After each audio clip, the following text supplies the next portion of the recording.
Long agenda today. Yeah. Short but long, huh? Short but long. Big thing on the agenda is the FY26 budget. And Matt, I'll let you jump in and start there. And Kara, I assume you're at the ready. Yes, we are. Thank you. So I sent a slide deck out this weekend, or I thought it went out Friday, and I don't know, did you get it Friday? I received it on Friday. Okay, Yes. so I think some did, some didn't. I don't know what happened for sure. But I didn't send all the slides Friday because some of them were like, didn't make a lot of sense without context, and it would have been, a million pages. And so if some of it didn't make sense, that's my deal, my fault on that. I just wanted to get you enough to get some background coming into today and have questions ready. So the number packet is for that? Yeah, so this is fresh. This is what we'll look at on the screen, that kind of thing. And Kara and I are hoping that you'll answer questions or ask questions along the way today, because the goals today, we can be in a spot where Kara can finalize that budget that puts us in a spot where we can move forward with other decisions coming up this spring. And I'm going to say all that, and then I'm going to say I don't want to say more than ever, but as much as ever, this situation's really evolving.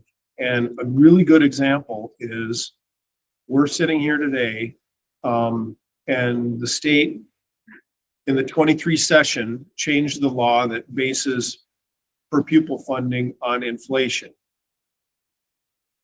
We don't know what that number is yet. The commissioner is required by law to tell us what the number is at the end of this month. The fourth quarter 24 number is supposed to come out Wednesday. And that would enable him to do the calculation. So my point in all that is, like, we're going to show you a number today that we feel like is safe. That number could change a day after we meet next week. And that changes our, changes our, So yeah, yeah. significant. Yeah, so it even if it changes every 10th of a point, it changes it $30,000. So, if it goes from 2.4 to 2.5, that's a $60,000 deal. And all of that matters in the context, especially if we're talking about reductions, because we want to cut enough to be responsible and help us meet our objectives, but we don't want to cut more than we need to, because ultimately that means we have fewer resources for kids. So there's a lot of nuance this spring, probably more than most years because of things like that. But it will be between 2% and 3%, right? It will be between 2 and 3. That's the law. The floor is 2%, the ceiling is 3%. So yeah, yep. So we're going to review most of the time. We're going to be reviewing the current situation. We're going to just talk quickly about the historical reductions. We'll talk about the timeline quickly. I'll share some referendum information. That's not a decision for today, obviously, but eventually it could be. And what's important to know is what decisions the board has and what decisions the board doesn't have relative to that.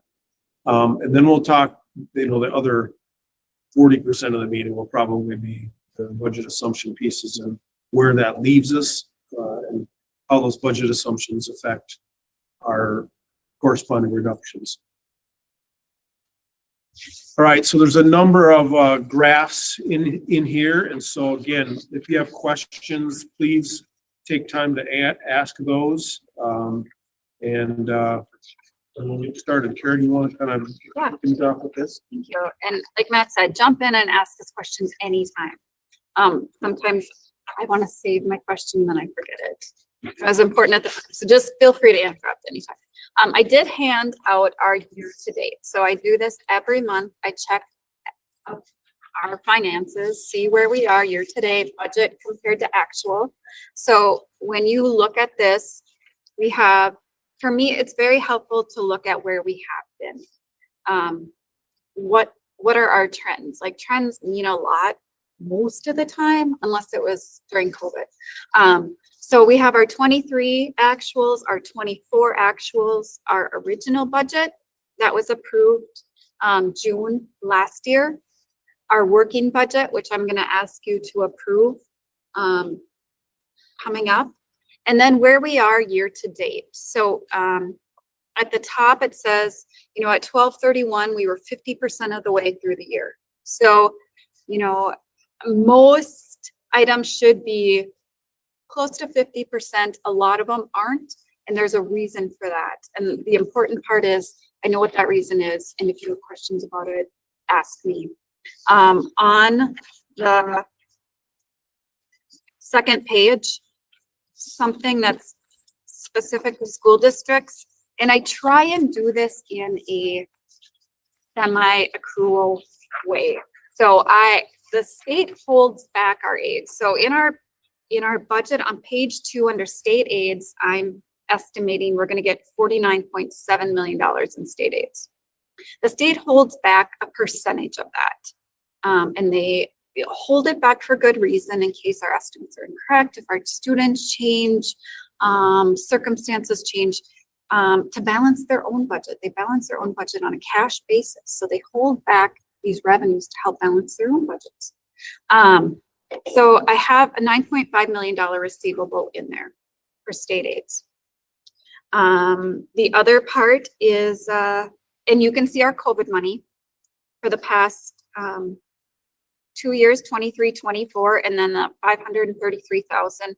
That is it. That's the end of the COVID money. We spent it. That's all we're going to get this year. Just quickly on yeah. the state holding back aid, something that hasn't happened for a while, but the state has used that piece to balance its own budget. And it's completely manipulating the budget. But instead of paying us 90% this year and 10% next year, or whatever it is that one still is, they shifted it 1 year to be 70. So they only booked 70% of those costs that year, which made their books look better. And then they kicked it even more the next year. Well, as school districts, we didn't have the ability to do that with our employees. We couldn't be like, oh, pay you 7. So a lot of districts, especially those that didn't have huge reserves, had to cash flow borrow to make up for that. So the state can do that. They have done that. Haven't done it for a long time. Probably goes back to, 15, 16 years ago. It has happened. It's 62%. Yeah. Yeah. So Yeah. So is, So I mean, if you think about that, there aren't that many analogies that work in a personal level, but if you think about that from your own employment or whatever, and be like, oh, we're gonna pay you 62% of your salary this year. Good luck. We'll pay you the rest later. We'll gladly pay you Tuesday for a hamburger today, kind of thing. So anyway, sorry to take us off track there. yes, at any point in time, the money that they're holding back, we can use that. Yeah. And then okay, I know what I'm trying to ask. So at any point in time, when they hold that money back, we can ask at any time for that money, or do we have to wait for a particular time frame to say, okay, now we need that money? no, we don't get to ask. I mean, we can ask, but it'll be like, Okay. That's yeah, they will clarify. give it to us When in they- due course. Oh, So okay. what that means is the holdback is normally 10%, and it's never exactly 10% because there's all sorts of estimates that go into this. They will give us about 30% on August 30th, another 30% of that holdback on September 30th, and then another 30%, which is only 90%, and then the rest will trickle in throughout the rest of the year. So Like Kara said, there's some reasonableness to doing that, because if they're paying us based on enrollment, right? We don't know like final enrollment until the last day of school. And so they couldn't prepay us for that number. So that it makes some sense that they Yeah, I do mean, that. you do it in contracts. Right, business yeah, all that's the exactly time. right. I mean, That's exactly right, You yeah. withhold until the project's closed, completed. and Right. needs certification, right? That's a good analogy. on page, on the next page, under expenditures. And I'm just kind of cruising through this, and you're welcome to look through this and ask me any questions now or later. For the salaries, we pay our 9-month, and we pay our teachers and our counselors and some of our principals on a 9-month schedule. So they work 9 months starting in September through the end of May till June. And their contract starts in September, but that budget year starts July 1st. So we start paying them, and I need to accrue part of that salary because we know we're going to end up paying them after year end. So I bring it back to a real time, like, what are we accruing? We paid them out $1, but we really owe them this amount as of now. So I put that accrual in there too. So we know where our salaries are compared to our revenues. And they actually, don't they in their contract get the choice of receiving it on 12 a lot of times? Or Most of them, I would say nearly all receive it over 12 months. I don't know that many take it over 9 months. We did start something new this year, July 1st. We used to annualize our hourly employees' salaries. So for instance, a ESP that may work a few more hours, few less hours. We said, okay, what's your salary estimated to be for the whole year? You know, let's say $20,000. Well, if we break that out over 24 pay periods and pay them over 24 pay periods, which if you're thinking about accounting wise, it's kind of a nightmare. Finally, our employees agreed, and now we pay them as they earn. So for us, it's a little more money up front, but now that we have a fund balance, that's okay. We're not holding off till the end, and it's a lot less input. And like I said, they're getting paid when they earn it. And we had to make so many adjustments on it. Yes. Was gone or had to be absent, without leave, or quit, then we might have overpaid them or underpaid them, and it was a nightmare. So all of that being said, our first graph, our situation, Matt and I both started I started April 2020 and Matt started June 2020, July 1st. And we walked into a situation where we had been deficit spending. And there was a change in accounting principles up there, so it doesn't quite look like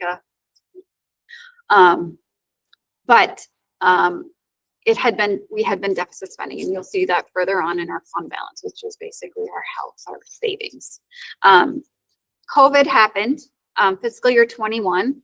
That is the fall when parents held their kids back. They didn't start kindergarten. And we had to go to remote learning.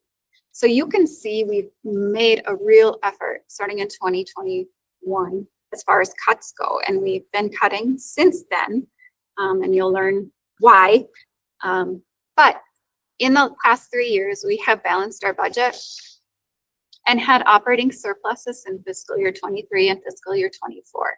So we have kind of gotten our arms around the situation, which is part of learning what is our situation. So if you don't know, you can't fix it. And then just living with the results. now the 10%, we don't have to have that on a yearly basis. We just need to have it as an overall, right? You can hold it from, so, I mean, we're not gonna be in No. non-compliance here by being even this year. Yes, let's and say, it or is whatever. As long as we're still above the 10, because it keeps kind of growing our budget a little bit. Yes, yep. So you gotta, but And that's a very good point. We need to add to our fund balance to be in compliance because we're at that 10%, that denominator continues to grow. So it's a factor of that. So yeah, but it's not like each year you have to be No. 10. No. It's, No. you know, because here again, I'm used to the business side, right? We get rid of everything because you get taxed on. So, I mean, we give everything out to the employees because you're taxed on. Sure. So you don't want to Yeah. work into the next year. Right. You're just giving it away otherwise, Yeah. right? I mean, Yeah, so the fund balance is like the net of the gaps of all of those things, right? That's what the fund balance essentially is. It's the net of the difference between. And the beautiful thing is back in 2021, 2022, it was stressful making payroll because our fund balance was so low. Imagine we're paying $50 million out over the year, 2 million to 2.5 million each payroll. We didn't have that in cash in the bank. So it was kind of a game. Well, you did mention you took debt at some point, didn't you? Did you mention that? I thought somebody mentioned you ended up taking a debt on one of those years for a little bit. You actually went negative for a little bit, had to take debt, or did you not? No, we have not in these years. Okay. But if we didn't have that fund balance where we started, I can Yeah. tell you, we would have had to I borrow. mean, you were down to 2%, I think, Right. if I Yes. remember right, but you never did. Okay.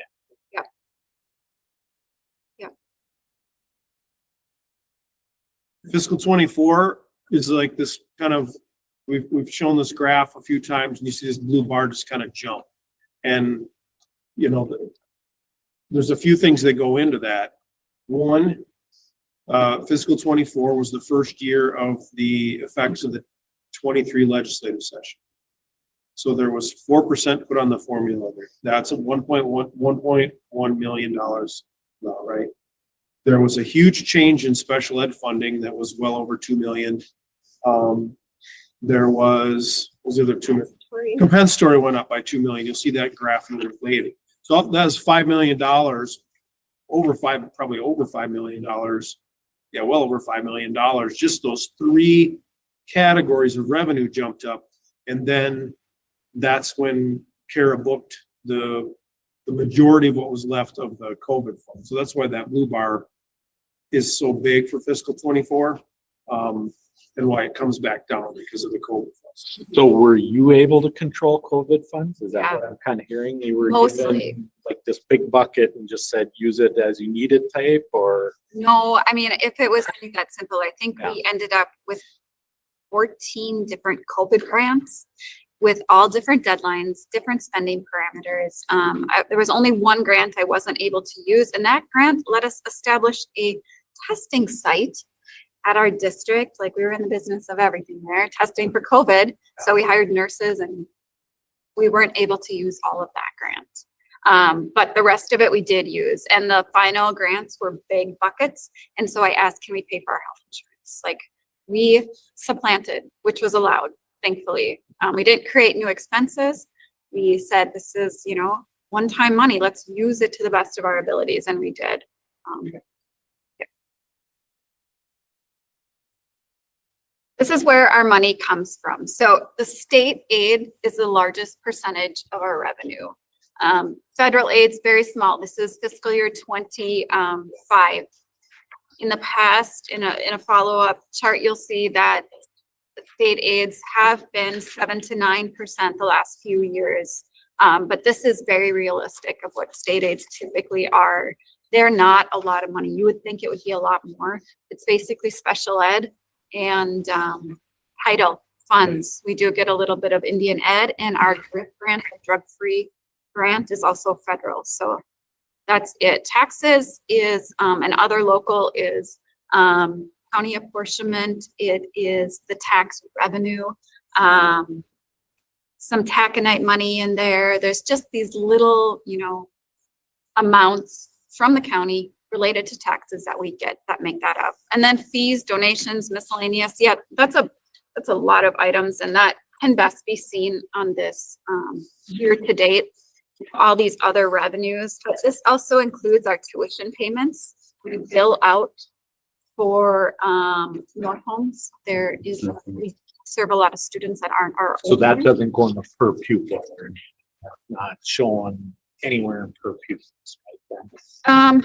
It, like, if you were to ask you will see that coming up when we look at our total per pupil for 2023.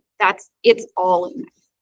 Okay. So it's deceiving because we are serving these students. A lot of people would get it, you know, serving students to get it in state aid. We get it in tuition, so it's coded somewhere else. Minnesota does not make it easy to code your revenue or expenses. So there's all sorts of buckets where this goes.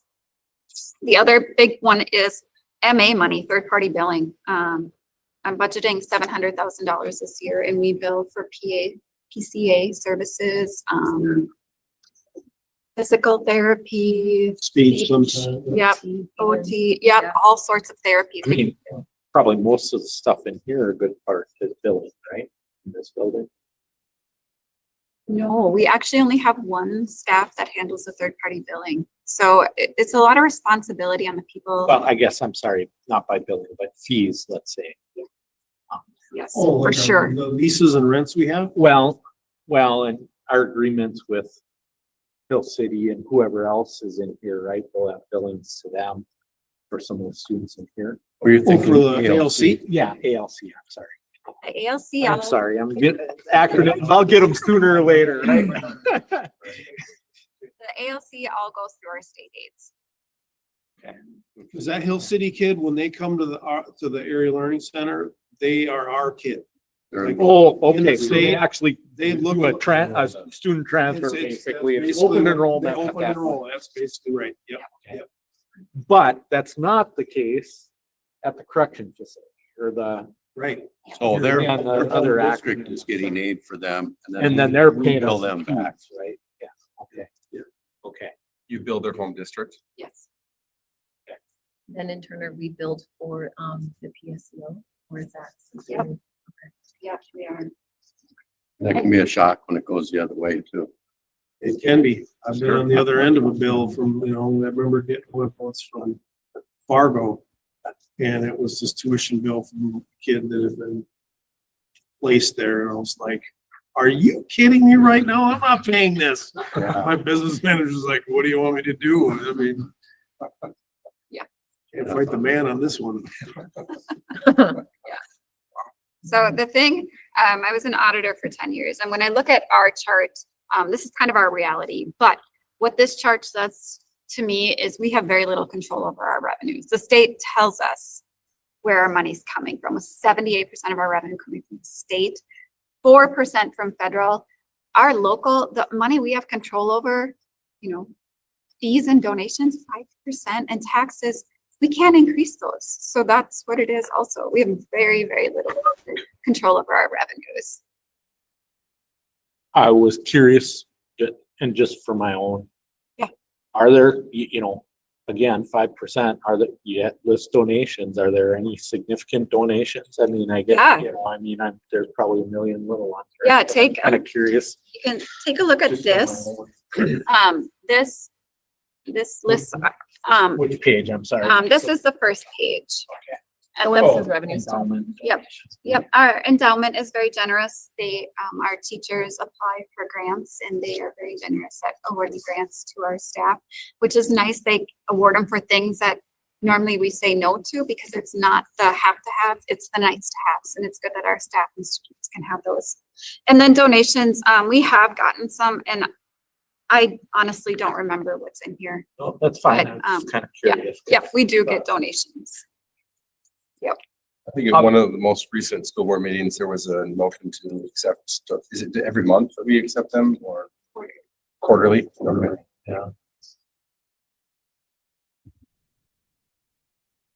This is where our revenue, our sources, what our makeup has looked like over the past 10 years. And that state aid amount has fluctuated, and the majority of why it has fluctuated is because of the COVID money. That COVID money affected our revenues significantly. Taxes, like I said, we don't get to control our taxes. We get what we levy, which is set by 39 pages of formulas. And Is there a cap to that levy? Like we can only go. oh, for sure, yeah. Is there a percentage that, I'm saying that out loud because I know that there is, but because this is a recorded Yeah. Meeting, I just was wondering if that is something that, is it the same every year or is that something that changes?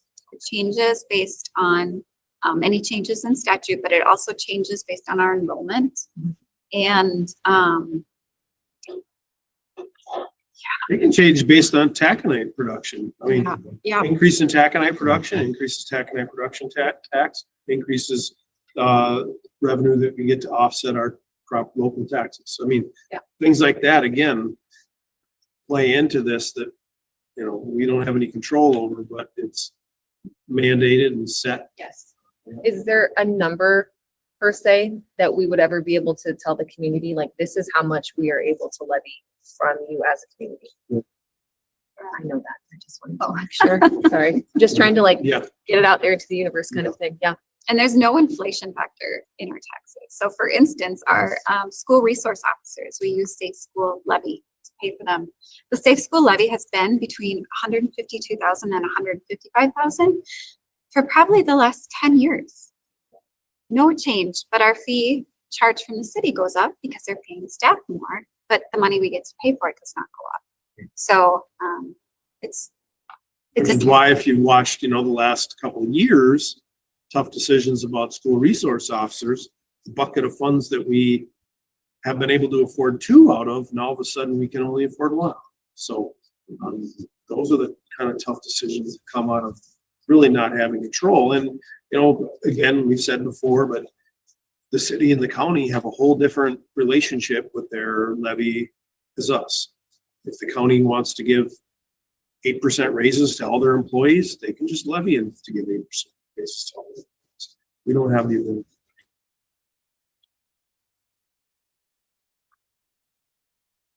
I do think, like, just so we don't, you can see that yellow bar, maybe it goes without saying, but the yellow bar got bigger during COVID, and then it gets smaller. You can see right back to where it was 10 years ago. This is the breakout of our expenses. Minnesota school finance dictates where we can code things. There's a very, very complex system of coding that you probably saw in our disbursements, our checks. And that is tested. It's in compliance with state statute, how we code these. So there's not a lot of manipulation that can go on here. What you can see is that instruction category, that continues to be a larger piece of our budget. And that means more money, more spending in the classroom, which is fantastic. But we can't forget about our infrastructure, our buses, 1,900 miles, our buildings. I don't remember how many hundreds of thousands of square feet that we have. 1 million. It's under. Yep. So to maintain those, it's important.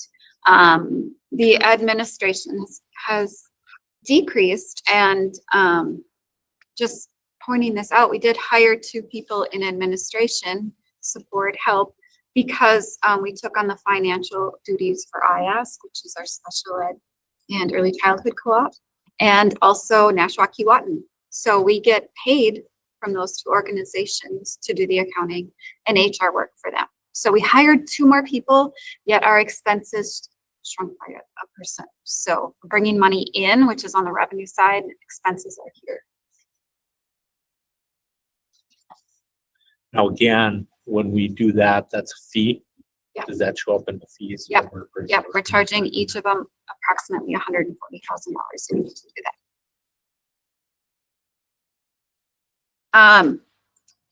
And then we use this to show what percentage of our budget is salaries and benefits versus all other expenses like buses, utilities, supplies. Salary and benefits is just that, salaries and benefits. That's it. So 82% of our expenses are people. So when we cut, it's really hard because it's hard to cut without touching 82% of the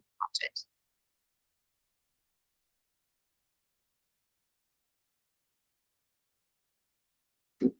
The Department of Education, because everyone needs to code in a specific way, has profile reports. And what these profile reports do, anyone can go out on the Department of Ed's website and look up any school district in the state of Minnesota. They can see their revenues, where they're earning, where they're spending. So the average school district in Minnesota spends 67% of its money on instruction. And instruction includes everything classroom, CTE, special ed, that's instruction. Operations and maintenance is buildings, utilities, capital, transportation, obvious, and then admin support, technology, accounting, admin, board. That's the average district in Minnesota. Grand Rapids, we spent 71% of our budget in the classroom. Even though we are the 3rd largest geographic district in the state of Minnesota, we only spend 9% of our budget on transportation. Admin and support, 9%, like the state average, and then operations and maintenance, 11%. And we are spread between two campuses that are pretty far apart. So, You might want to jot on your notes, this is for fiscal 23, because this is the last fiscal year for which these data are available. We just finished fiscal 24, and most people just wrapped up audits in December. And so once the state gets all that, they'll get the profile reports out. So if you go back, if you were curious, you go back a couple slides where you see back fiscal 23, instruction 71. So that's how that ties back, but I should label that on this graph. So, and I give you a lot of chicken scratch, I apologize, but, and it's hard when you're doing averages, right? But, obviously it's always great to see we're putting it towards instruction, right? But then the backside of what makes you nervous is, okay, we're doing less in ops and maintenance, right? We're doing less in transportation. Our 5 years down the road, is that going to burn us so that we're making up for it, right? sure. So the way I look at that is I say, well, we got new build, relatively buildings overall. I mean, I know Big Fork's got some older portions and we've got some here and there, but in general, overall, we're doing, where do we compare to the state average on, right? Because there's going to be less maintenance on buildings if they're newer and High school's 50 years old. yeah, Yep. portions, right? Yeah. Obviously there's, You bring up a good point, and later on in our assumptions, we'll talk about it then too, but one of the things that we've been doing to kind of get by is to cut back on how many buses we've been buying. We had been, I mean, it's a good example, right? We had been in a rotation of buying 4 to 5 buses a year, 10% or so of our routes, not even of our fleet. And we had cut that down to 1 or maybe none. And so this year we're proposing that we consider buying a couple buses, because we're, how long can we you- are probably 10 buses behind at this point, if you accumulated what we've pushed off. And we're gonna have to answer that call at some point, right? I mean, so. Have we accrued or did any sort of analysis on how much deferred maintenance we've accrued? Or maintenance debt? Kind of like pushed off, you mean? Darren Cherney is our buildings and grounds director, facilities director, and he has a very good handle on where we're at. He will give Matt and I lists occasionally, big lists of things that he recommends we do. And I have come to say to him, is anyone going to die? Or is a building going to fall over if we don't do this? And I hate asking that, but we're kind of at a point right now. We have issued some bonds for deferred maintenance, which has helped us with those projects. And that's always an option where we don't want to do that. I mean, unless we have to, but that's, yeah. It's an option if something. Yes. Levered. And that is, again, that going back to what we can or cannot do, we get money every year to take care of facilities. And we have to use that money to take care of facilities. We have to spend that money to seal coat, and we have to spend that money to fix windows and recall. We just did last summer. We recalked and tuck pointed our gyms. So that stuff, Darren has done a really good job, like Kara said, of sort of like, these are the big ticket things coming, like one of the big things that he would like to get done is to swap out the boilers at Big Fork. They run on fuel. Well, that's an expensive deal. So we're kind of not in the spot to pull the trigger on something huge like that. A different example at Big Fork is that building, because of a controls failure on this old system, got to be over 100 degrees in there because the boiler just ran wide open for like the weekend, and so it screwed up the seals on a number of pipes, water pipes. And so over time, they're leaking. So we've been using our long-term facilities maintenance to fix those pipes as they leak. So we have money to take care of many of those things. Some of the big ticket things we don't, and sometimes that's where we end up bonding. And that money that you're talking about, Matt, is not in our general funds, correct? It Correct. comes out of restricted funds. So That's right. that's something that we, like you said, we have to use it for those very specific things. We can't just say, oh, well, we have this amount of money That's right. here. We can put it back over in this That's area. right. Are those funds tied to specific years, as in use it or lose it, or can we hold those over for larger projects? We can, and they're based on a formula that includes that's kind of based, one of the drivers of that formula is the average building age.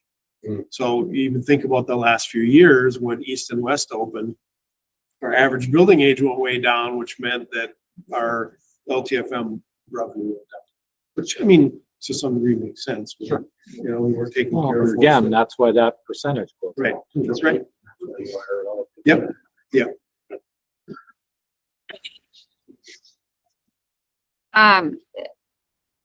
It's just another way to look at our operations. The blue line is our expenses and the green is our revenues, less any COVID revenues. So this is kind of just to show how we tried to use our COVID money the best we could to help with our operations. And if not for that COVID money, you know, we would have had to cut a lot more in 23 to even break even.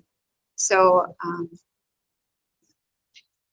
this is, Against her will, I had Carol make the chart again and kind of expand it so you can kind of see the nuances of those graphs.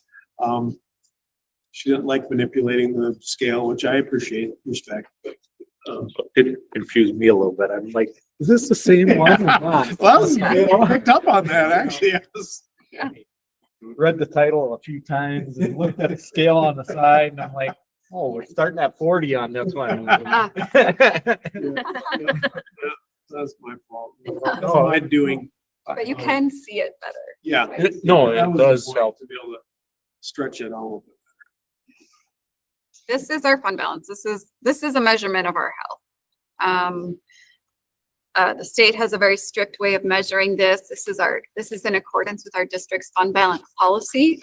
Our policy is we want to have between 10 and 15% of our unassigned fund balance to our expenditures. So if we take our total expenditures and we divide our unassigned fund balance by our total expenditures, we want to be between 10 and 15%. We will have a surplus, but because our expenses are going up, we're still going to be around 10%. If that makes sense. I had asked Kara that question this morning. I'm like, so if we're gonna have a surplus at the end of the year, how come our percentage is dipping a little bit? I'm like, oh, Mr. Math teacher, your denominator's getting Yeah, bigger. exactly. Yeah, right. Both numbers are changing on you, right? Yeah, that's right. Yeah. You wish you had one steady. Yeah, I was like, oh, So when we were at 2%, that was pretty scary. Again, can we make payroll? That was really hard. And now we're in a good place where we can breathe. I think,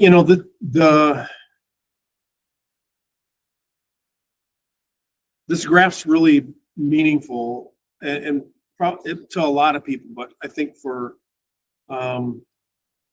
especially for people that have had to live through these reductions, it's hard, like, people can handle hard things if it's making a difference, it's mattering, right? And so to see our fund balance come around, like, I think we did this as a district. The board was able to accomplish this by making it a priority. And that showed up through doing the hard work of balancing the budget, but also the board committed to budgeting $650,000 for fund balance, for building the fund balance. They built it in as a line item. Not all districts, not all boards are willing to do that. And that really was a key part of getting this fund balance back to where we need it. And the thing that I try to describe for folks, and you probably all get this, but You know, when you're sitting at 2%, there's no margin for error there.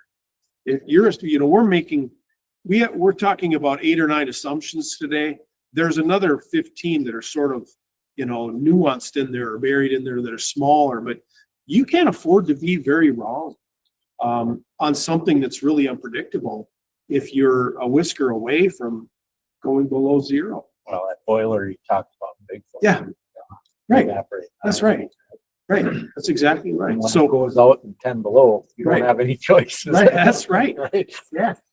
So having that fund balance in place, and, you know, it's not like 10% is extravagant either. You know, auditors would say you should have, they prefer 3 months of reserve, which is a lot more than 10%. And the state average is 20, through a little bit different calculation, but still much more than what we have. And, you know, the other thing the board did that I don't see a lot, but I was a proponent of, is to also put a ceiling on it, because if our fund balance is 25%, that means we're hanging on to money that we should be investing in children, and to make their experience better and improve learning. So there's some of it that's that too. Just a comment. You know, for me, I flip between this and our general. I would like to have had those two closer together, right? They were about 10 pages apart, flip flop Sure. between them, Yeah, and you could see that picture a lot better. with- sure. between It makes sense. two. Yeah. You know, what went on there. Yeah. That's good.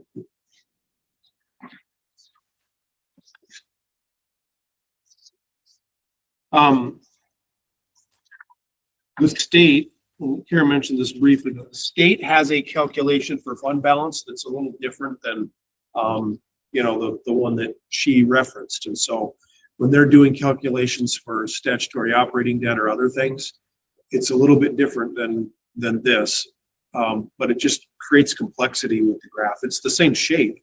It's just a little bit different scale. All right, to put some of this into perspective, and I've been sharing this with the community as I've been out as well. There's a funding gap for us, the difference between what we need and what we get. And there's a number of reasons why that is, and I want to just kind of walk through that. The first one is this gap that was created by legislation 20 years ago that disconnected the formula from inflation. Now, they just changed that in 2023, 20 years later, but some damage had already been done. And so if we look at this gap between what we would have been receiving, 86.45, and what we are receiving, 72.81. So, you know, that's about real dollars, right? Spendable dollars. That gap is $1,364. So in 2003, we had $1,300 more buying power than we have now per student. So we have that inflationary gap, okay? That's one of the things that districts are struggling because everybody else's costs, you know, our costs went up and we had less buying power. Many districts have reconciled this or worked to reconcile this by passing operating referendums. The average referendum authority in 2025 is 1,036. So that gap is being, you know, whatever that is, 80%, 75% filled by operating referendums in most communities. Districts that didn't have them, a number of them went out this past fall. The average ask that they had was a little over $1,000.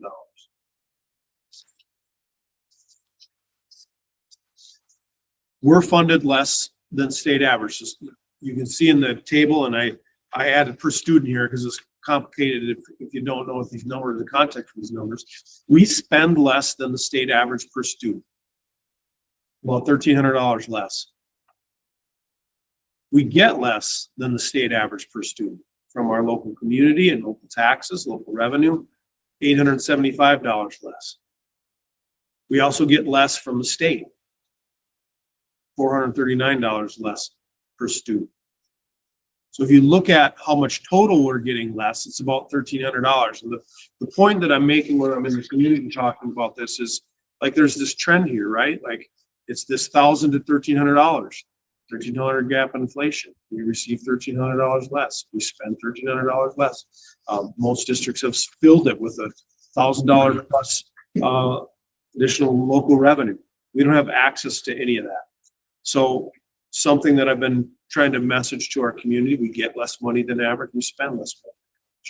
And, you know, philosophically, you know, a person could make the argument, well, good, we're really smart and good with our money. The second argument could be, well, if we're trying to be excellent, we're not even keeping up to what the average spending is. So there's a dynamic there that I think speaks some volumes and is worth addressing. Hypothetically, if we were to go out, if you're out in the community and you're saying that's that number, $1,300, Mhm. is there, and you're talking to them about a referendum and we're asking for X amount of dollars, is there any way to say, you know, each community member on average would pay this much in their taxes based off of the school district's portions, which would then get us to not just this number, but then a little bit higher? Would we be able to tell the community, you should be looking at approximately this much of your taxes going up? Yeah, when we did the referendum, that was one of the things that we communicated and people could look up even if we were gonna make that up. And this next slide, we can come back for questions, but our ask in 2023 was $1,100. So was our community open to hearing that and doing that? They were not. They spoke loud and clear. And that's okay. That's part of, you know, democracy.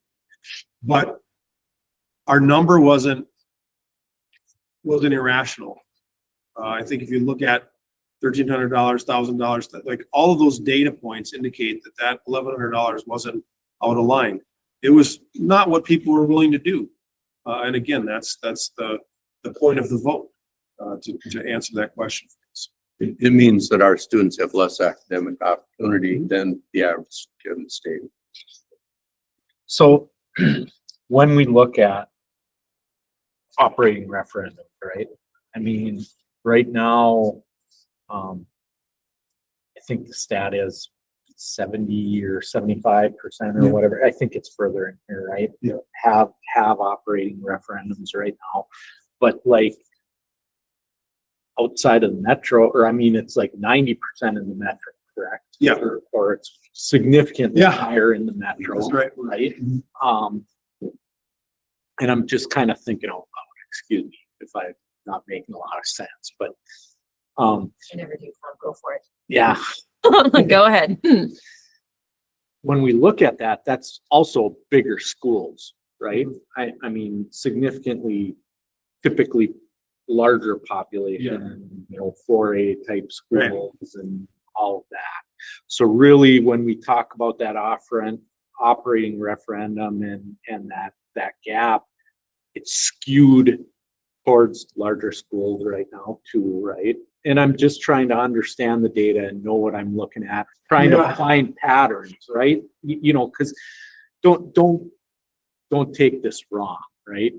But right now we're doing everything better than everybody, and we can't be, right? I'm trying to be devil's advocate a little bit here, right? And I appreciate everything you've done, but we're doing everything better than everybody, and we can't be doing everything better than, right? You know, I mean, we can't. I don't think we be are. sending- I've never said that. No. Okay, well, it just feels that way when I read some of this, right? Because we're doing it for less and, you know,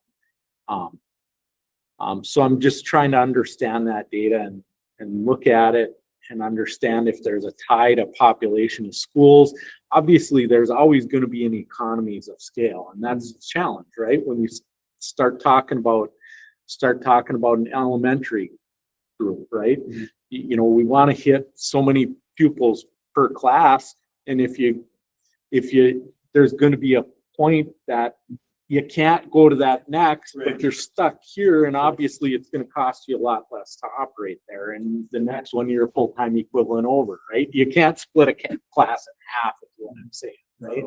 You know, so there's always those economy scales and where those steps are that those economies hit.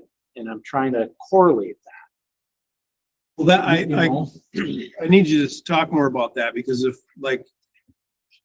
Again, I'm kind of talking. The bigger, yeah, I mean, the bigger districts have more economies of scale. Like they're able to split classes and spread that out even more. So I mean, it seems like if we're talking about that, they would need less revenue per kid, not more. And the other nuance, I mean, this whole thing's full of nuance. The highest referendums in dollars per pupil are in outstate Minnesota. Like Floodwood has a $3,000 per pupil operating. Well, they have 200 kids. So when we talk about averages, that also creates a bunch of nuance in there. So even though the highest percentage is in the cities, when they exist outstate, they're actually a higher amount. Not as a whole, Oh. not as a whole, Okay. but the highest ones, the individual highest ones Okay. are, yep. If you looked at the whole overall, the top ones That's are right. outstate. That's right, Happen to right. be. Yeah, I think there's even a couple bigger than 3 rap. Okay, no, and You know, that's when good to know. You do the math and it's No, like, man, that sounds like a lot. And then you're like, that's $600,000 because there's only 200 kids, you know? So Yeah. it's just, and then you look at 600,000 in a community like that is probably, it's really complicated. No, and Yeah, I mean, yeah. It's, the whole thing is sort of like this, I don't even think it's an onion that you can peel back that's that tidy. Where you have every 100% of the districts that don't have referendums are more than 30 miles from the cities. All of them. The closest district to the cities that doesn't have one is either St. Francis or St. Michael. They're just at about 30 miles. This is the graph. Minnesota Rural Education Association provides this I know beautiful. I've seen. Have you? Yeah. Okay. If you go Super to their good graph. website, you can click on each district and see what their authority is. So the biggest ones Matt's talking about are up here. That, Northwest. Yeah. They're huge referendums per kid. Yeah, but Because they here don't we have are. kids. and here's Nashua. Yeah, and they're probably the least dense areas. in the 100% whole that, city. right? And all Other than ag. Cook County. Other Yeah. than you start going in the Right. very That's right. opposite northeast, you got. But the they're, same issue. but those northwest ones are sparse with ag land. True, Right. true, which now that's a separate That's correct. tax. Right. They only pay on 10 acres. And the Per acre. northeast might hit a lot of taconite relief, probably. Right. Still probably all of the east is taconite relief. So it's really complicated. My point in this, Tom, is just to illustrate, like, we don't get as much as everybody else. We don't spend as much as everybody else. I mean, really, that's it. And to illustrate the point that we're trying to create above average outcomes by spending less and getting less. And that's not easy to do. I understand.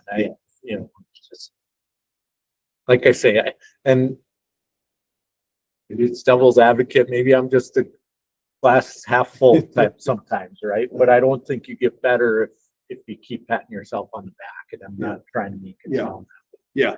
No, I'm trying to.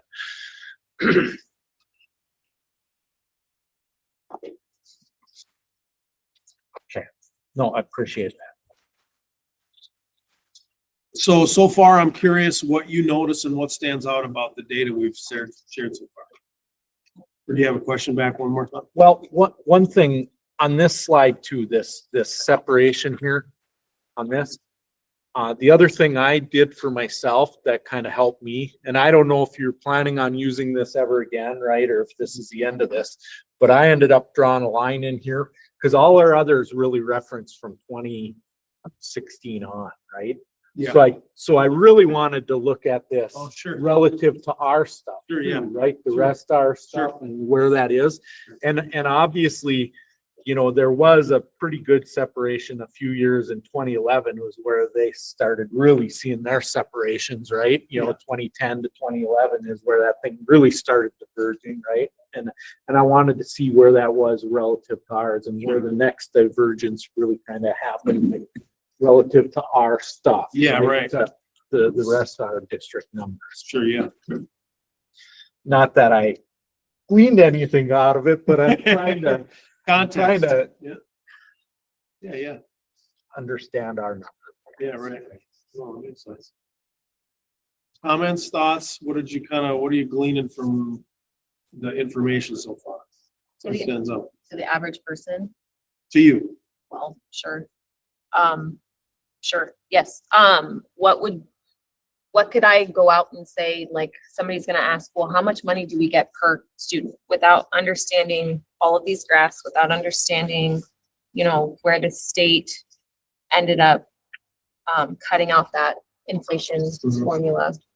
What does our district get per pupil? Just every kid, we get how much money?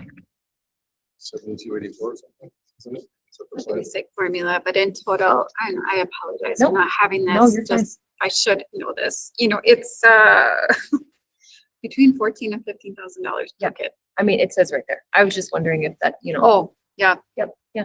Thank you. That's what this is. Yeah, no, I just want to, no, and that's why I thought see you were it, I asking know this it. Past year, I'm like, Oh, no, and I see it and I know that, but I think it's like, when we're in this room together and we are having these conversations, Yeah. we have all these numbers in front of us, but, and of course, this is all public information. Mhm. People can ask, they can call Kara, they can call you.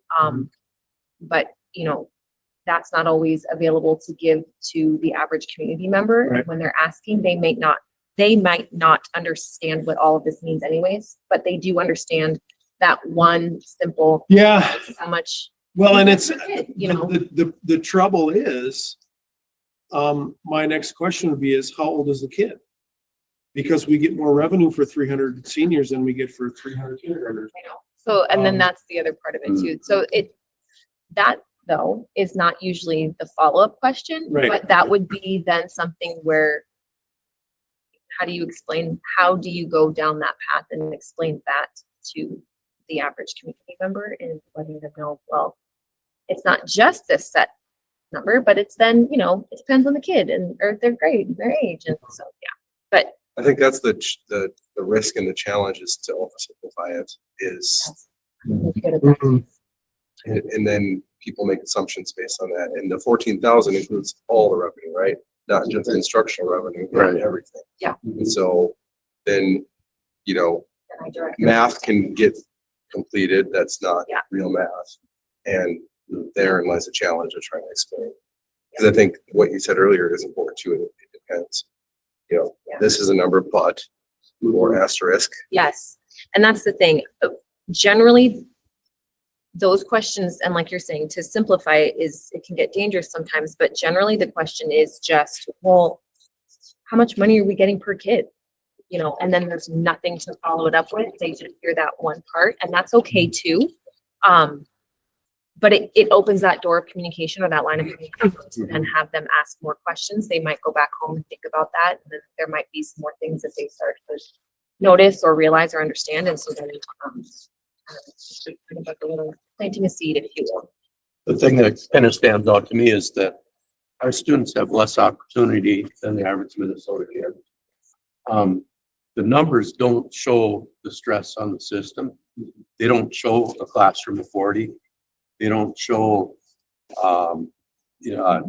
level of staff burnout. Yep. They don't show things like that. We're looking just purely at numbers here. And as a board, I think we need to consider impact on the whole system. What impact do the numbers have on operation of the system?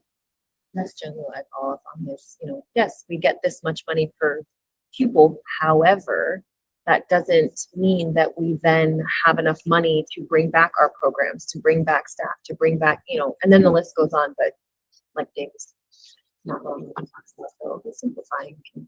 I think the thing that stands out too is that, yeah, we do get less and we do spend less, but I don't think it's because we want to spend less. I think it's because we can't spend more. Right. And I think the tours that we did, and I appreciate the tour last Friday, is to be in the buildings and to see the people that are working 1.2 FTEs or 1.3 FTEs and not able to maybe spend the amount of time that they want to spend to do the job that they would like to do, but because the system is so stressed. Now, luckily, thankfully, we have some incredible employees that are stepping up to the plate. But burnout is a real thing. And, you know, I think that's what stands out to me here is we've made the budget work, but there are trade-offs like deferred maintenance, like running people hot, and that's not sustainable.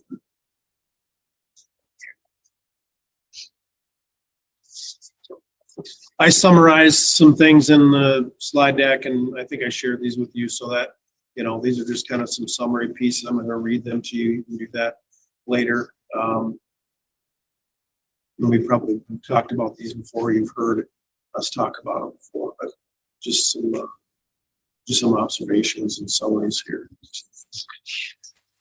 Some other important information. So this kind of expanded piece included in your slide deck. We have 4 ways to balance our budget, kind of on the, 4 ways to balance our budget. Get more kids.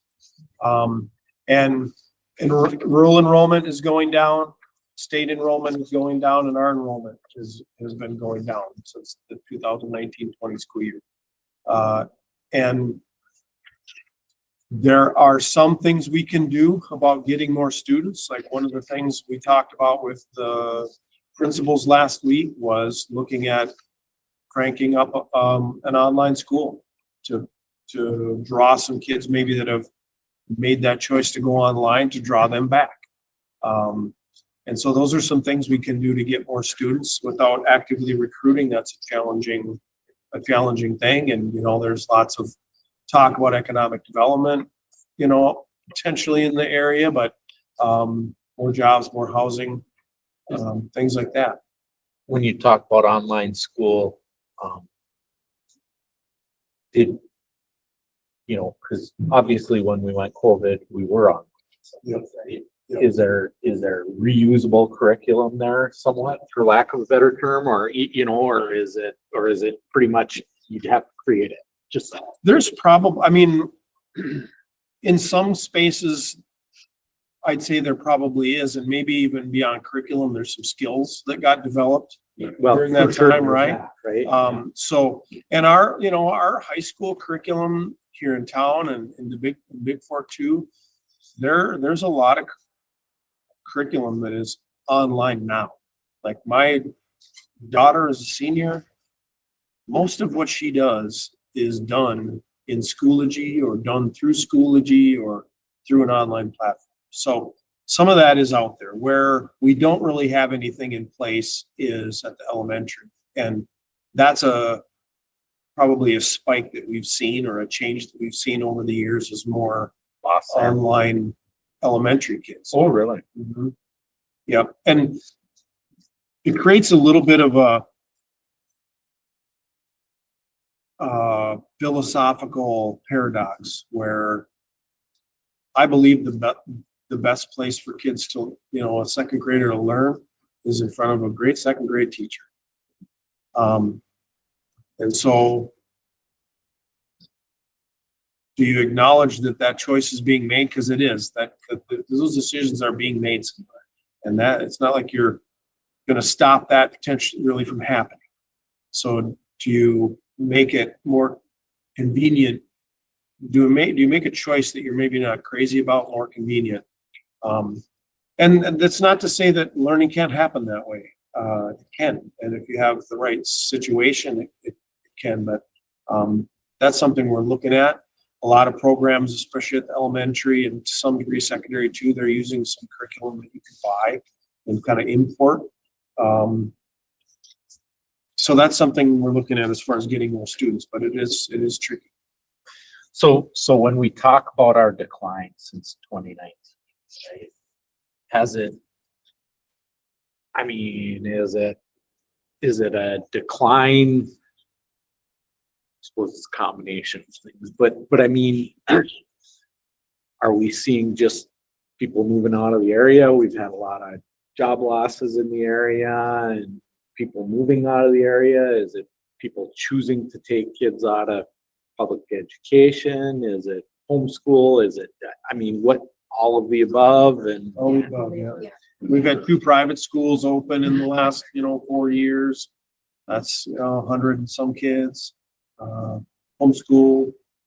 Our homeschool number, I don't know, is like crazy out of whack compared to other school districts, but if you take 2% is sort of like the normal average, but if you take 2, 3, 4% of 4,000, you have 160 kids homeschooling times 14,000 or whatever the general number, like those are real dollars. and is it an age group, or is there any skew towards an age group, or is it pretty much even across age groups that you're seeing a decline to? With homeschool or just in general? Just in general, the decline. I mean, This year is really weird. This year, we have lost nearly 80 students since the start of school. through the school year. You lost Yeah. it. Yep. Wow.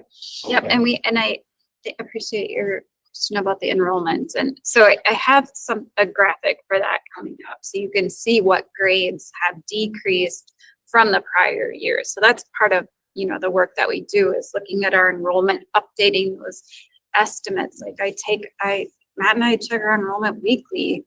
And if I need to update our budget, I'll do that for the number of students that we have. So the online schools, unfortunately, are so easy for kids to get into. Who doesn't want a kid, when they're being funded with state aid? So our kids can jump on a lot of different districts. And we've seen that a lot lately on the online. In fact, one of our local privates is sending all their 6th through 12th graders to an online school, in public school, when they could just be using our school. But that's what we want to try and bring back, because if you're enrolled in another school online, you can't be a part of our sports. So that's kind of the draw. You can't be in our activities. We have seen some kids online schools, Minnesota Connections. Yep. They want to be in bands. They want to be in choir. So then we have to have tuition agreements with the online schools. So our residents can participate, but it's not so much residents moving out of the area. We do have some of that, but it's mostly online schools or homeschool. Connects to Minneapolis School District or Fargo. Yeah, Minnesota Connections Academy connects down to the Minneapolis School District. We chose that as our alternative for during COVID, and everything that we did, we had to go through their school district as far as any questions or concerns or anything. So yes, I just remember that. So I'm thinking the funding goes straight to the Metro, who doesn't actually, I don't need that really, but here we are. Yeah. So we can get more kids. That helps on the revenue side. We can have state and federal funding go up. Federal projections are not good, and we'll look at that in a little bit. I've got a table there that shows kind of some title pieces. State projections are not positive. The state budget forecast, the most recent one, wasn't good. Long-term structural imbalance, some short-term surplus, one-time money. We know, like Dave said earlier, we're looking at 2 or 3%. We can make budget reductions. It's another way we can balance our budget. That's sort of the button we've had to push over and over and over again because we couldn't really make the moves we needed to with A and B. There'll be more reductions coming again, and we'll talk about how that doesn't have to be the case forever. And if the state wouldn't have made some of the decisions they made, it wouldn't necessarily have to be the case for us this next fall. And maybe they'll fix some of that this spring. We don't know. We can get more local investment, and that's what a lot of other school districts have done. And we're not in category D yet. And but we talked about the average authority and the gap that's filling for many school districts. This gets to your question a little bit earlier, Tom. So their average authority in the metro is bigger, but the biggest ones are, Okay, so the biggest individuals are, but the average overall is higher. Matt, what's the 235 for fiscal 20? 235 school districts. Got it. Yeah. Okay. Yeah, out of 330. This is that stat that I mentioned.